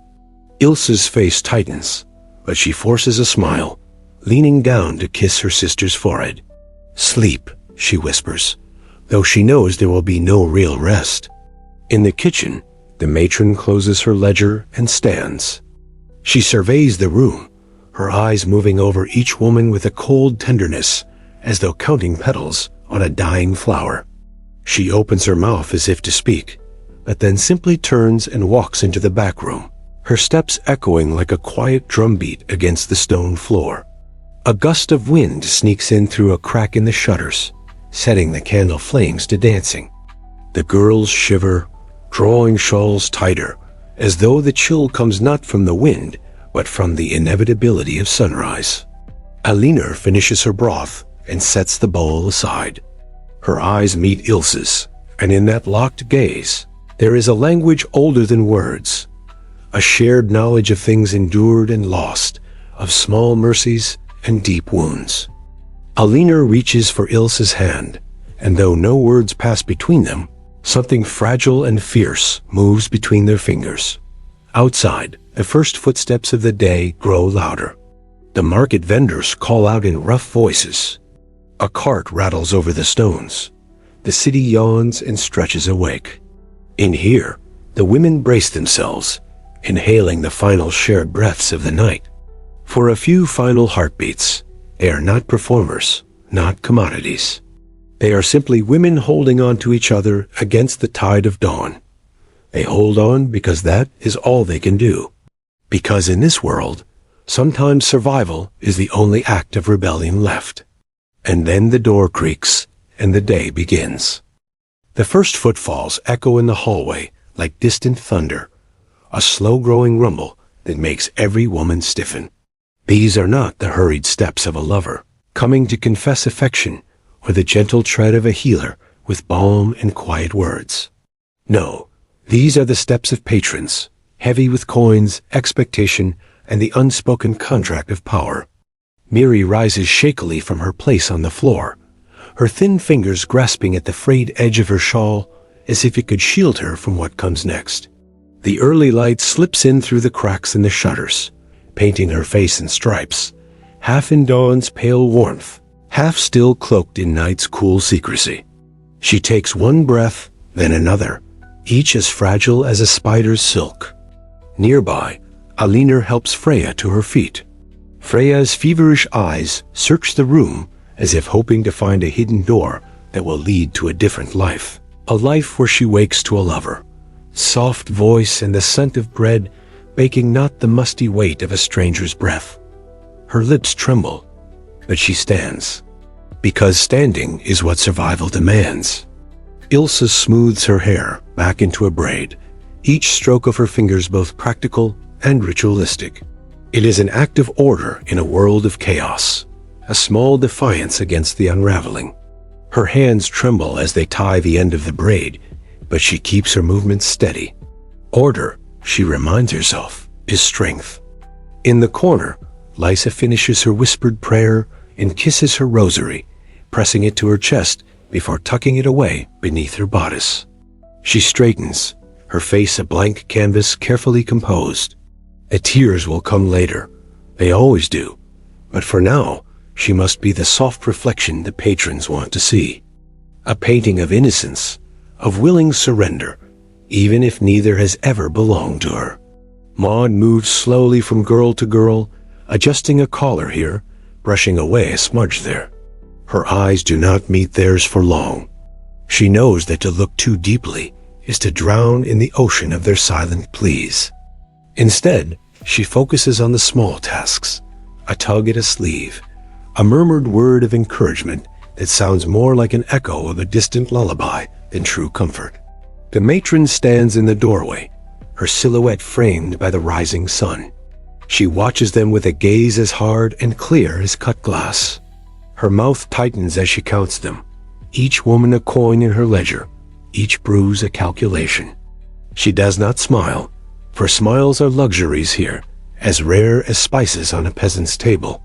Outside the room, the heavy door opens. A man's voice, low, rough, and tinged with ale from the previous night, calls out a name. Miri flinches as though struck, her shoulders curling inward.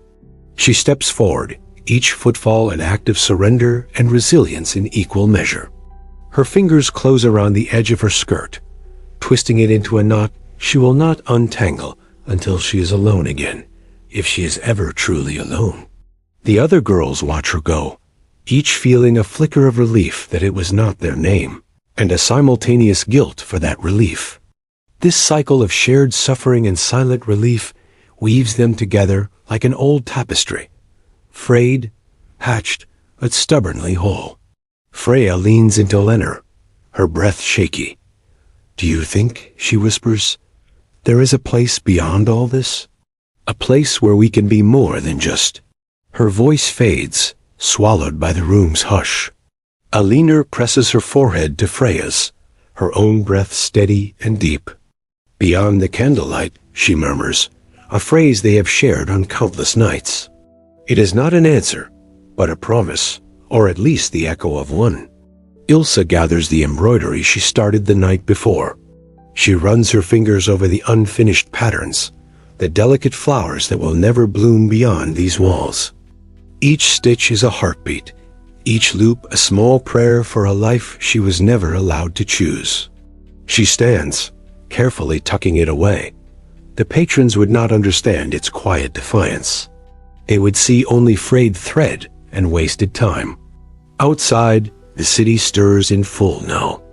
The sound of carts, distant shouts, the bark of dogs, all a reminder that the world continues, indifferent to the secrets held behind shuttered windows and locked doors. For the women here, each sunrise is a new battle line drawn. Each morning is a quiet funeral for dreams not yet mourned.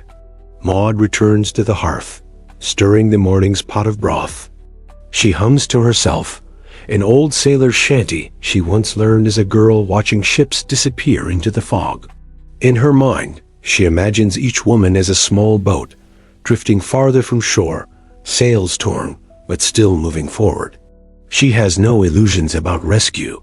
Survival itself is a kind of triumph. Lysa steps forward next, her hands clasped before her. Her eyes are glassy, reflecting the flicker of the candlelight that still fights the growing dawn. She moves past Maud without a word, pausing only to glance at the small icon of the Virgin and Child. One more silent plea for mercy that will not come, but perhaps helps her heart beat one more time.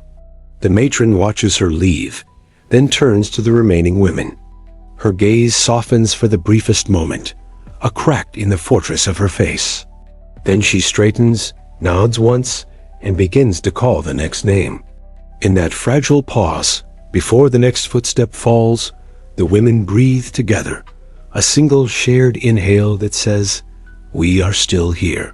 For this moment, we are more than what they take.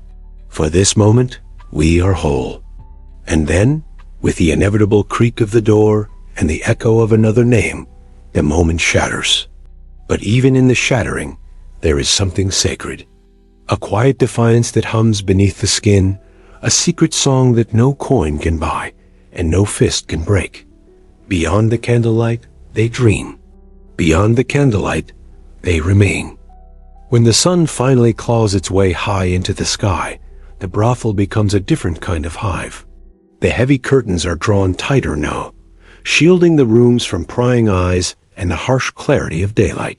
Here, within these darkened walls, the hours slip by in a hushed rhythm, a rhythm that feels more like a held breath than a living pulse. Alinor sits near the small hearth, hands folded in her lap. She listens to the sounds that drift up from below, the thud of boots on wooden stairs, the hushed negotiations at the threshold, the soft rustle of silks, all reminders that the economy of bodies never truly sleeps. She stares into the weak flame, imagining it as a tiny sun trapped in this windowless world, flickering bravely against the vastness of shadow.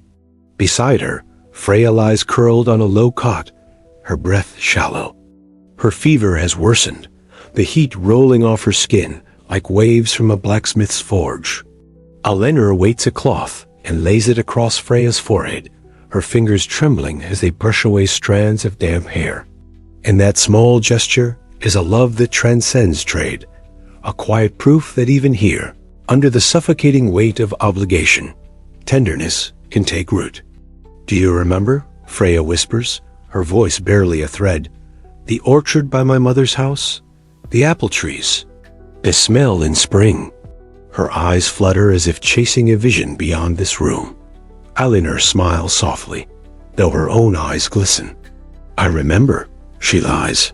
She has never seen an orchard, never tasted a fresh apple straight from the branch. But she weaves the lie like a warm cloak around Freya's shivering form. In this place, imagination is the last true currency, and kindness is a precious contraband. Down the corridor, Ilsa kneels by a small wooden box she keeps hidden beneath her cot. Inside, wrapped in a tattered kerchief, lies a small comb carved from bone, a gift from her mother long ago. Each tooth of the comb is worn and smooth, a relic of a life before her name became a price. She touches it reverently, pressing it to her lips. When she closes her eyes, she is a little girl again, seated by a fire, her mother's gentle hands untangling her hair, murmuring lullabies in a language she has almost forgotten. In another room, Miri sits before a cracked mirror. She traces her reflection with a fingertip, as though trying to draw a different face onto the glass. One without the purple bloom of a bruise beneath the eye, without the fine lines of exhaustion that deepen with every passing night. She sighs, a sound so soft it barely stirs the air. Outside, life marches on. Carts rattle, children call to one another. Vendors sing of ripe fruit and warm bread. But in this room, time is a slow, sticky pool, swallowing hopes with every sluggish ripple. The matron walks the hallway, her steps careful but unyielding. She stops to listen at each door, not out of curiosity, but out of duty.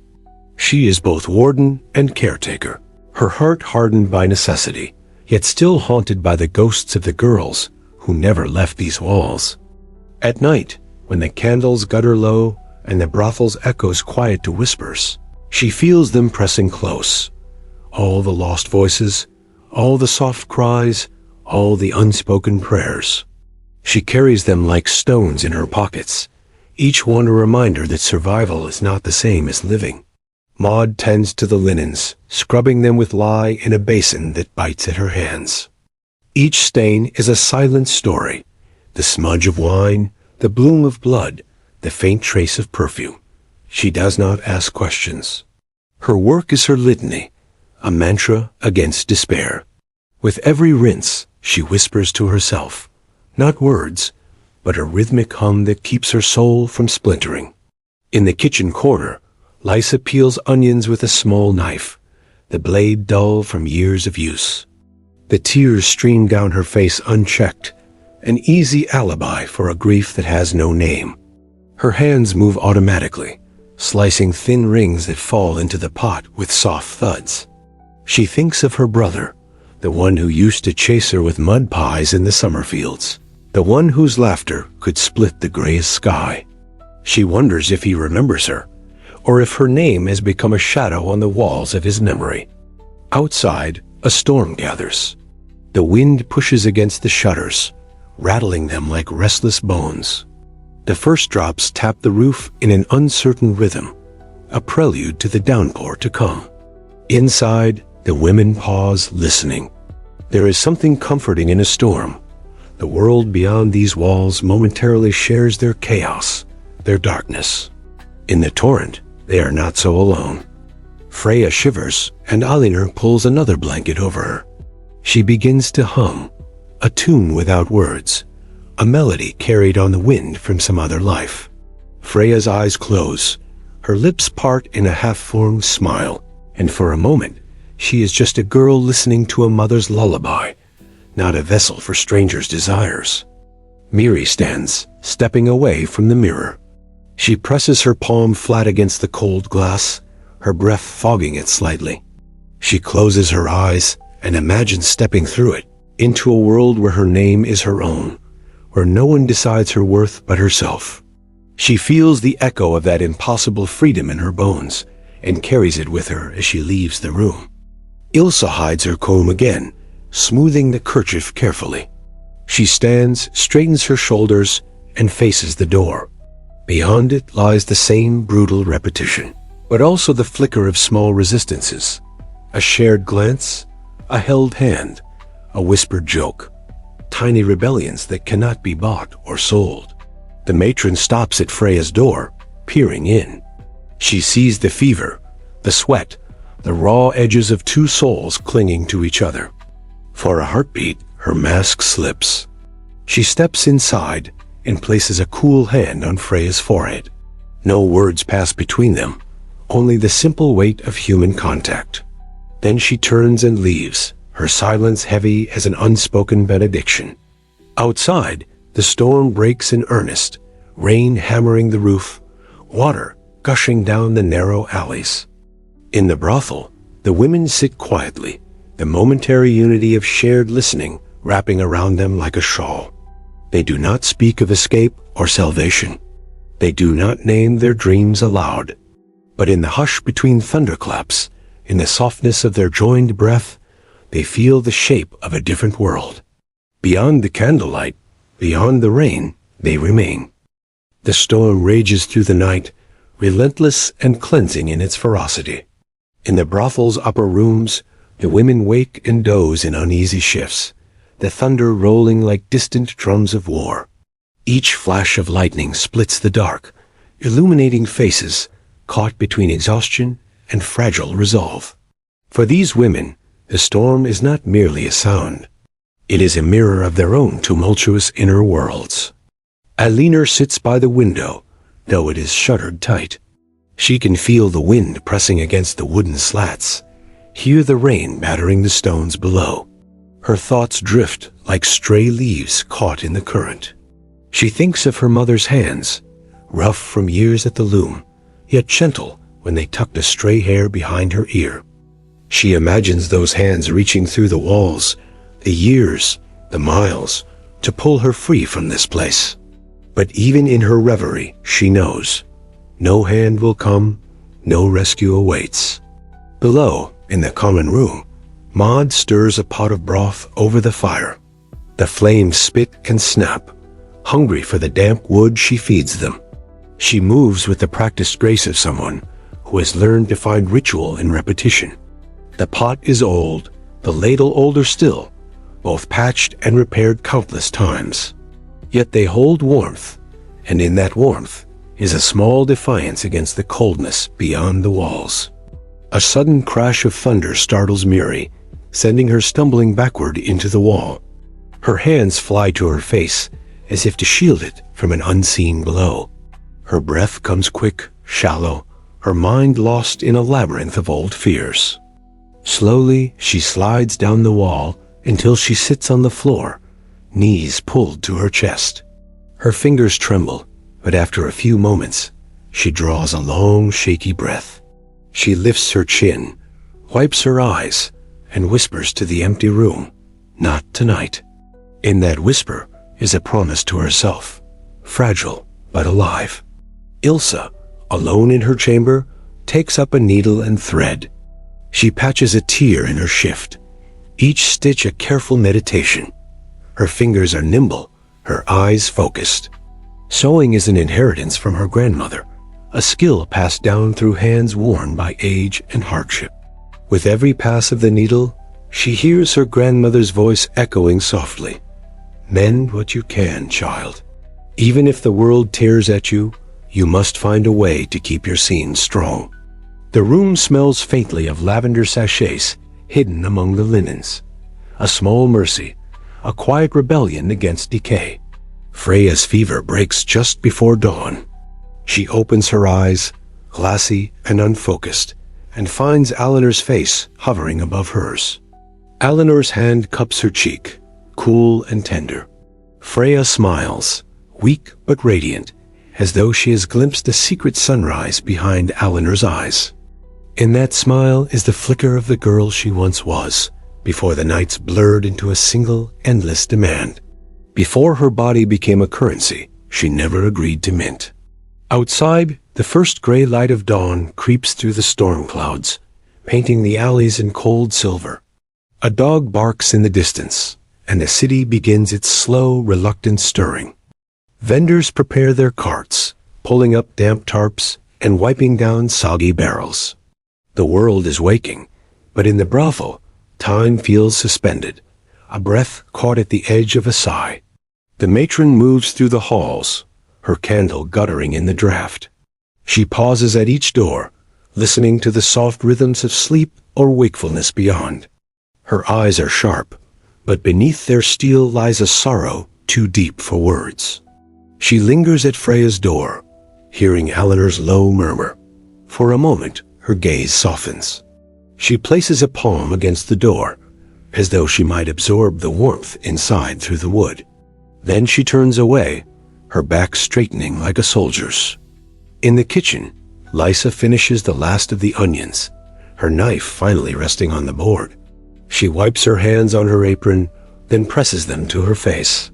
The salt from her tears mixes with the tang of the onions, a quiet alchemy of grief and survival. She breathes deeply, steadying herself. She knows the day will bring new tasks, new humiliations to swallow. But for this brief, trembling moment, she stands alone with her sorrow, unobserved, unjudged. Mary finally rises from the floor. She wipes her palms on her skirt, her resolve gathering like storm water in a hidden well. She lights a small taper candle, its flame weak but unwavering. In its light, she studies her reflection again, not to lament the bruises or the tired eyes, but to memorize the lines of her own face, to claim it piece by piece. She traces her jaw, her brow, her lips, whispering her name like a prayer. Tonight, she decides she will tell her story to herself again, not as a cautionary tale, but as a song. Ilsa finishes her sewing and sets the garment aside. She runs her fingers over the neat line of stitches, feeling the strength in each one. A small triumph, invisible to the world, but monumental to her. She stands and stretches, her spine creaking like an old door. Then she opens her window a crack, letting in the damp dawn air. It smells of rain and earth and distant hearth fires, a scent so vivid it almost feels like freedom. In the quiet between the thunder's retreat and the city's awakening, something unnameable hangs in the air. A sense of fragile victory, a hush that belongs to no one yet embraces them all. They will rise soon, each woman to her own station, her own ritual of survival. But in this brief interstice, they are not commodities. They are not broken. They are simply human, weary, defiant, alive. Outside, the storm begins to fade, leaving puddles that mirror the pale morning sky. Birds hop among the rooftops, shaking out their feathers, oblivious to the secrets held in the rooms below. The brothel breathes deeply, like an old beast settling into its bones. Within its walls, the women hold on to these last heartbeats of quiet before the day demands their masks once more. Beyond the candlelight, beyond the rain and the judgment of the world, they remain, sewn together by threads of kindness, fragments of memory, and the unspoken hope that somehow, somewhere they are more than what has been taken from them. As the sun finally wrestles its way above the city walls, streaks of pale gold seep into the alleys and courtyards. In the brothel, the women begin to stir from their momentary pause, each one gathering her defenses like armor, invisible but vital. The echoes of the storm remain in the damp wood, the creaking floorboards, and the restless hush that clings to every corner. Alina descends the staircase first, her feet careful on the slick steps. She carries a small basin of water, balancing it as though it contains something sacred. In the kitchen, she sets it on the table and begins washing her hands and face, methodically, as if wiping away not just dirt but the night's ghosts. The water turns cloudy, but she persists until her skin tingles. When she looks into the bowl, she sees her own reflection staring back, softer than she remembers, almost childlike. She closes her eyes and lets out a trembling breath. There, for a fleeting moment, she allows herself to believe in rebirth. Maud watches from the doorway, her arms folded across her chest. Her gaze is steady, almost protective. She steps forward and offers Eleanor a cloth. Their fingers brush, and Maud's touch lingers just a second longer than necessary. A silent reminder. I see you. In that small exchange, there is a tenderness more profound than any embrace, more healing than any prayer. In the hallway, Miri ties her hair with a scrap of blue ribbon she saved from a merchant's cart months ago. The ribbon is frayed, the color faded, but to her, it is a talisman, proof of a small, defiant choice in a life so often dictated by others. She runs her fingers over the knot, smoothing it with care. As she turns to leave her chamber, she pauses to glance at a tiny, crude drawing she scratched into the wall. A tree with sprawling roots and branches reaching for unseen stars. She smiles softly, tracing it with her fingertip. A secret map to a place she's never been, but always imagines. Ilsa, meanwhile, prepares the room for the day's visitors. She lays out the linens, checks the lamps, refills the small basin with rosewater. Her movements are precise, ritualistic. She hums a low tune under her breath, a melody taught to her by her grandmother, a song once sung during harvests under wide, endless skies. It is a fragile connection to a world before this one, and as she hums, her face softens, her shoulders drop. The tune binds her to something older, wilder, freer. Freya, finally able to stand on shaky legs, shuffles into the main room. The fever has left her weak, her skin pale as linen. Eleanor helps her to a chair near the hearth, wrapping her in a shawl. Freya leans forward, hands extended toward the small fire, as if trying to absorb its strength. Her eyes close, and she breathes deeply, the warmth slowly reviving something fragile and flickering within her. When she opens her eyes again, they glimmer faintly, like embers hiding beneath ash. Lisa emerges from the kitchen, carrying a tray of coarse bread and weak beer, the first sustenance of the day. She sets it on the table and gestures for the women to eat. They gather slowly, each one taking a piece with quiet gratitude. The bread is hard, the beer thin and sour, but they eat as though it were a banquet. Between bites, they share small glances, the faintest curves of lips hinting at laughter or memory. Here, in these mundane gestures, they reclaim a sliver of normalcy. Outside, footsteps echo in the alley. The day's first patrons approach, their voices rough, their laughter slicing through the morning fog like a blade. The women straighten, their faces shifting, masks slipping into place, eyes hardening, smiles practiced. The transformation is subtle but absolute, a shedding of softness to reveal the steel beneath. Mary tucks the blue ribbon beneath her collar. Ilsa wipes her hands on her apron. Eleanor takes Freya's trembling hand in hers and squeezes it firmly before rising to greet the coming wave. Maud stands by the door, her face unreadable, her posture like a gate that cannot be forced. Each woman takes her place as though stepping onto a stage, the invisible curtain rising on yet another performance. But in their eyes, if you look closely, you might catch something unguarded, a shimmer of resolve that no man's demand can fully extinguish. In the flicker of an eyelid, the curve of a wrist, the quiet clench of a jaw, there is a silent chorus repeating, I am still here, I am still me. As the door opens and the first man steps inside, bringing with him the smell of sweat, ale, and expectation, the women move forward to greet him. Their voices rise in practiced warmth, a soft greeting wrapped around hard necessity.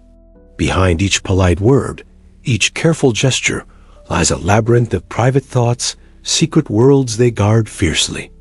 Ilsa offers him a seat, her hands steady despite the tremor that sometimes betrays her in the quietest moments. Mary offers a cup of beer, her eyes focused on a spot just past his shoulder, seeing not him but a distant horizon where her tree might still grow. Eleanor follows with a basin of water, offering to wash his hands, a ritual that is at once service and subtle boundary, an echo of a long-forgotten sanctity. And Freya, though pale and weak, watches from her chair by the hearth. She studies each movement, each exchange, gathering them like seeds to plant in some secret garden within her mind. A place where she can be more than the fever, more than the shivering body or the forced smiles. Maud keeps to the shadows, her sharp gaze scanning the room. She notes every flinch, every pause, every stolen breath. She knows the weight each woman carries, the fractures hidden beneath painted skin. But she also knows their strength, a strength that is not loud or obvious, but coiled tight as a spring beneath every bowed head. The morning sun rises higher, casting long beams through the cracks in the shutters. Dust motes dance in the light, tiny stars in a silent galaxy of their own. The world beyond the brothel continues in its relentless churn. Carts rumble past. Children chase each other in the mud. Vendors shout over crates of bruised fruit. But inside these walls, time unfolds differently, marked not by hours, but by heartbeats, by each quiet moment of resistance. By noon, more men will come and go. The women will retreat to their rooms, their masks slipping only when the doors close. And they are alone with their breath and their thoughts. They will mend garments, braid each other's hair, share small stories that anchor them to something human. They will weep in silence and laugh in sudden bursts that echo strangely in the narrow hallways. And tonight, when the candles burn low and the city quiets, they will gather once more, a fragile constellation bound by shared survival. They will watch the embers fade, their eyes heavy with weariness but shining with an unspoken, indomitable will. As the last flickers of candlelight tremble in the midnight hush, the brothel slowly exhales the day's final breath. Outside, the streets are abandoned except for the occasional shiver of a stray cat or the far-off clank of a watchman, his staff echoing against cobblestones. The night's cold fingers slip beneath doors and around ankles, reminding everyone of the world beyond these walls, vast, unyielding, and indifferent. Inside, the women drift through the halls like quiet ghosts, each carrying the weight of 100 unspoken stories. The scent of tallow and wilted roses clings to their hair and their clothes, an invisible shroud they cannot remove. Their feet are tired, their shoulders heavy, but beneath it all thrums a fragile pulse of survival, steady, persistent, a kind of silent defiance against the darkness that waits beyond the door. Mary sits by the fire, the blue ribbon now unknotted and laid across her lap like a sleeping bird. Her eyes trace the glowing embers as if trying to read secrets in their slow collapse. In that warm, fading glow, she imagines a different dawn, one where her tree stands tall, its roots deep and unbreakable, branches reaching for a sky unclouded by debts or demands. In that imagined morning, her breath is unburdened, her laughter echoing through sunlit fields. Ilsa, finishing her last chores, folds linens with precise care. Each crease is an offering to the small measure of order she can claim in a life dictated by others. Her hands move with the memory of a mother she barely recalls, who once folded aprons in a farmhouse far from here, humming an old song about rivers and moons. In the folds of the cloth, Ilsa stores her longing, a quiet rebellion wrapped in careful corners. Elinor, perched at the edge of her bed, combs her hair with slow, deliberate strokes. Each pull through the tangled strands feels like pulling yesterday from her mind.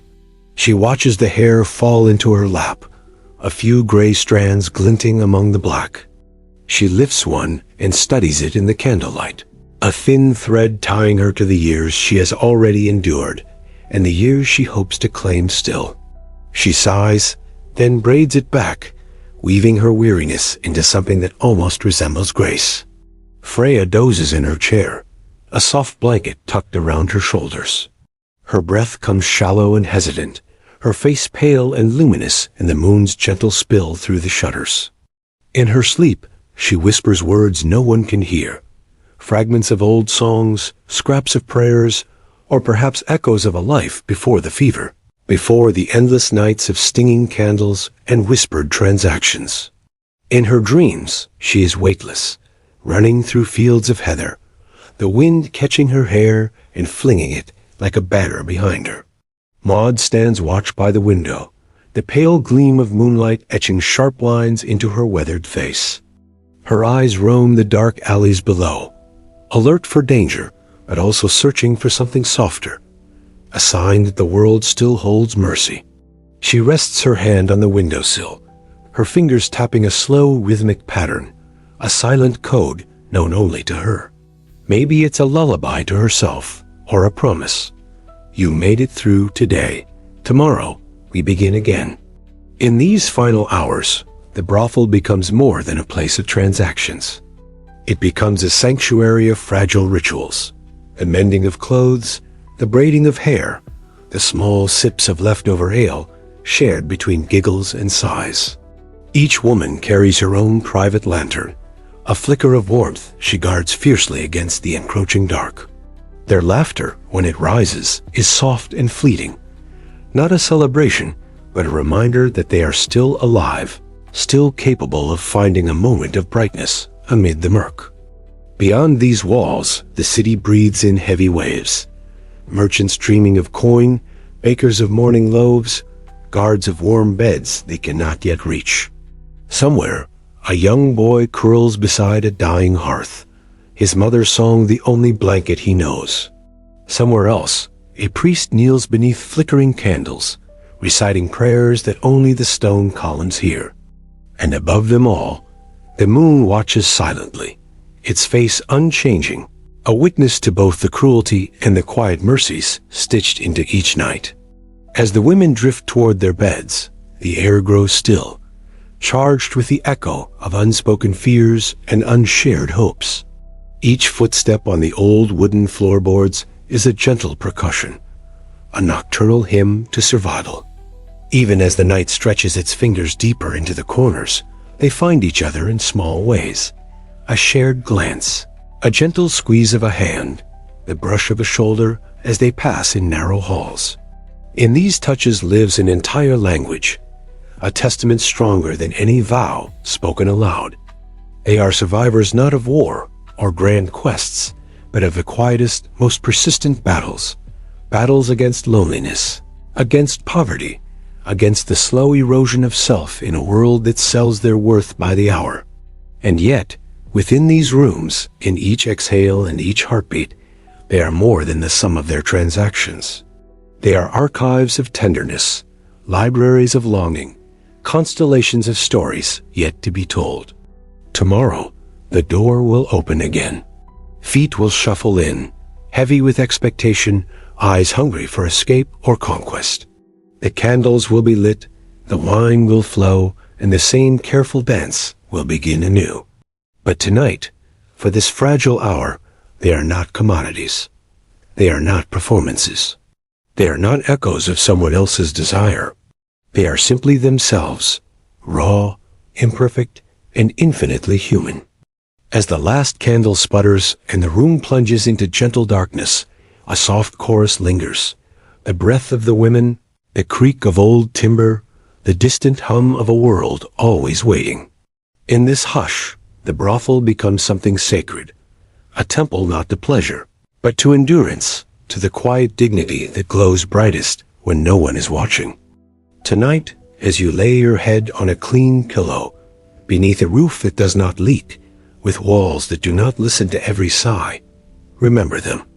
The women who rise and fall with the tide of every day, who learn to find fragments of light in the deepest wells of night.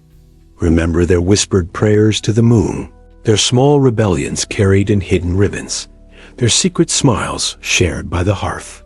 Because within every candlelit shadow, within every tremor of laughter, there exists an entire universe of lives just waiting to be seen, to be honored, to be remembered. And so as we close this final door and the night wraps them in its cool indifferent embrace, we leave behind not just a story of survival, but a meditation on humanity itself, fragile, resilient, endlessly reaching for warmth, even in the darkest rooms. Sleep well, dear listener. May their quiet strength travel with you into your dreams.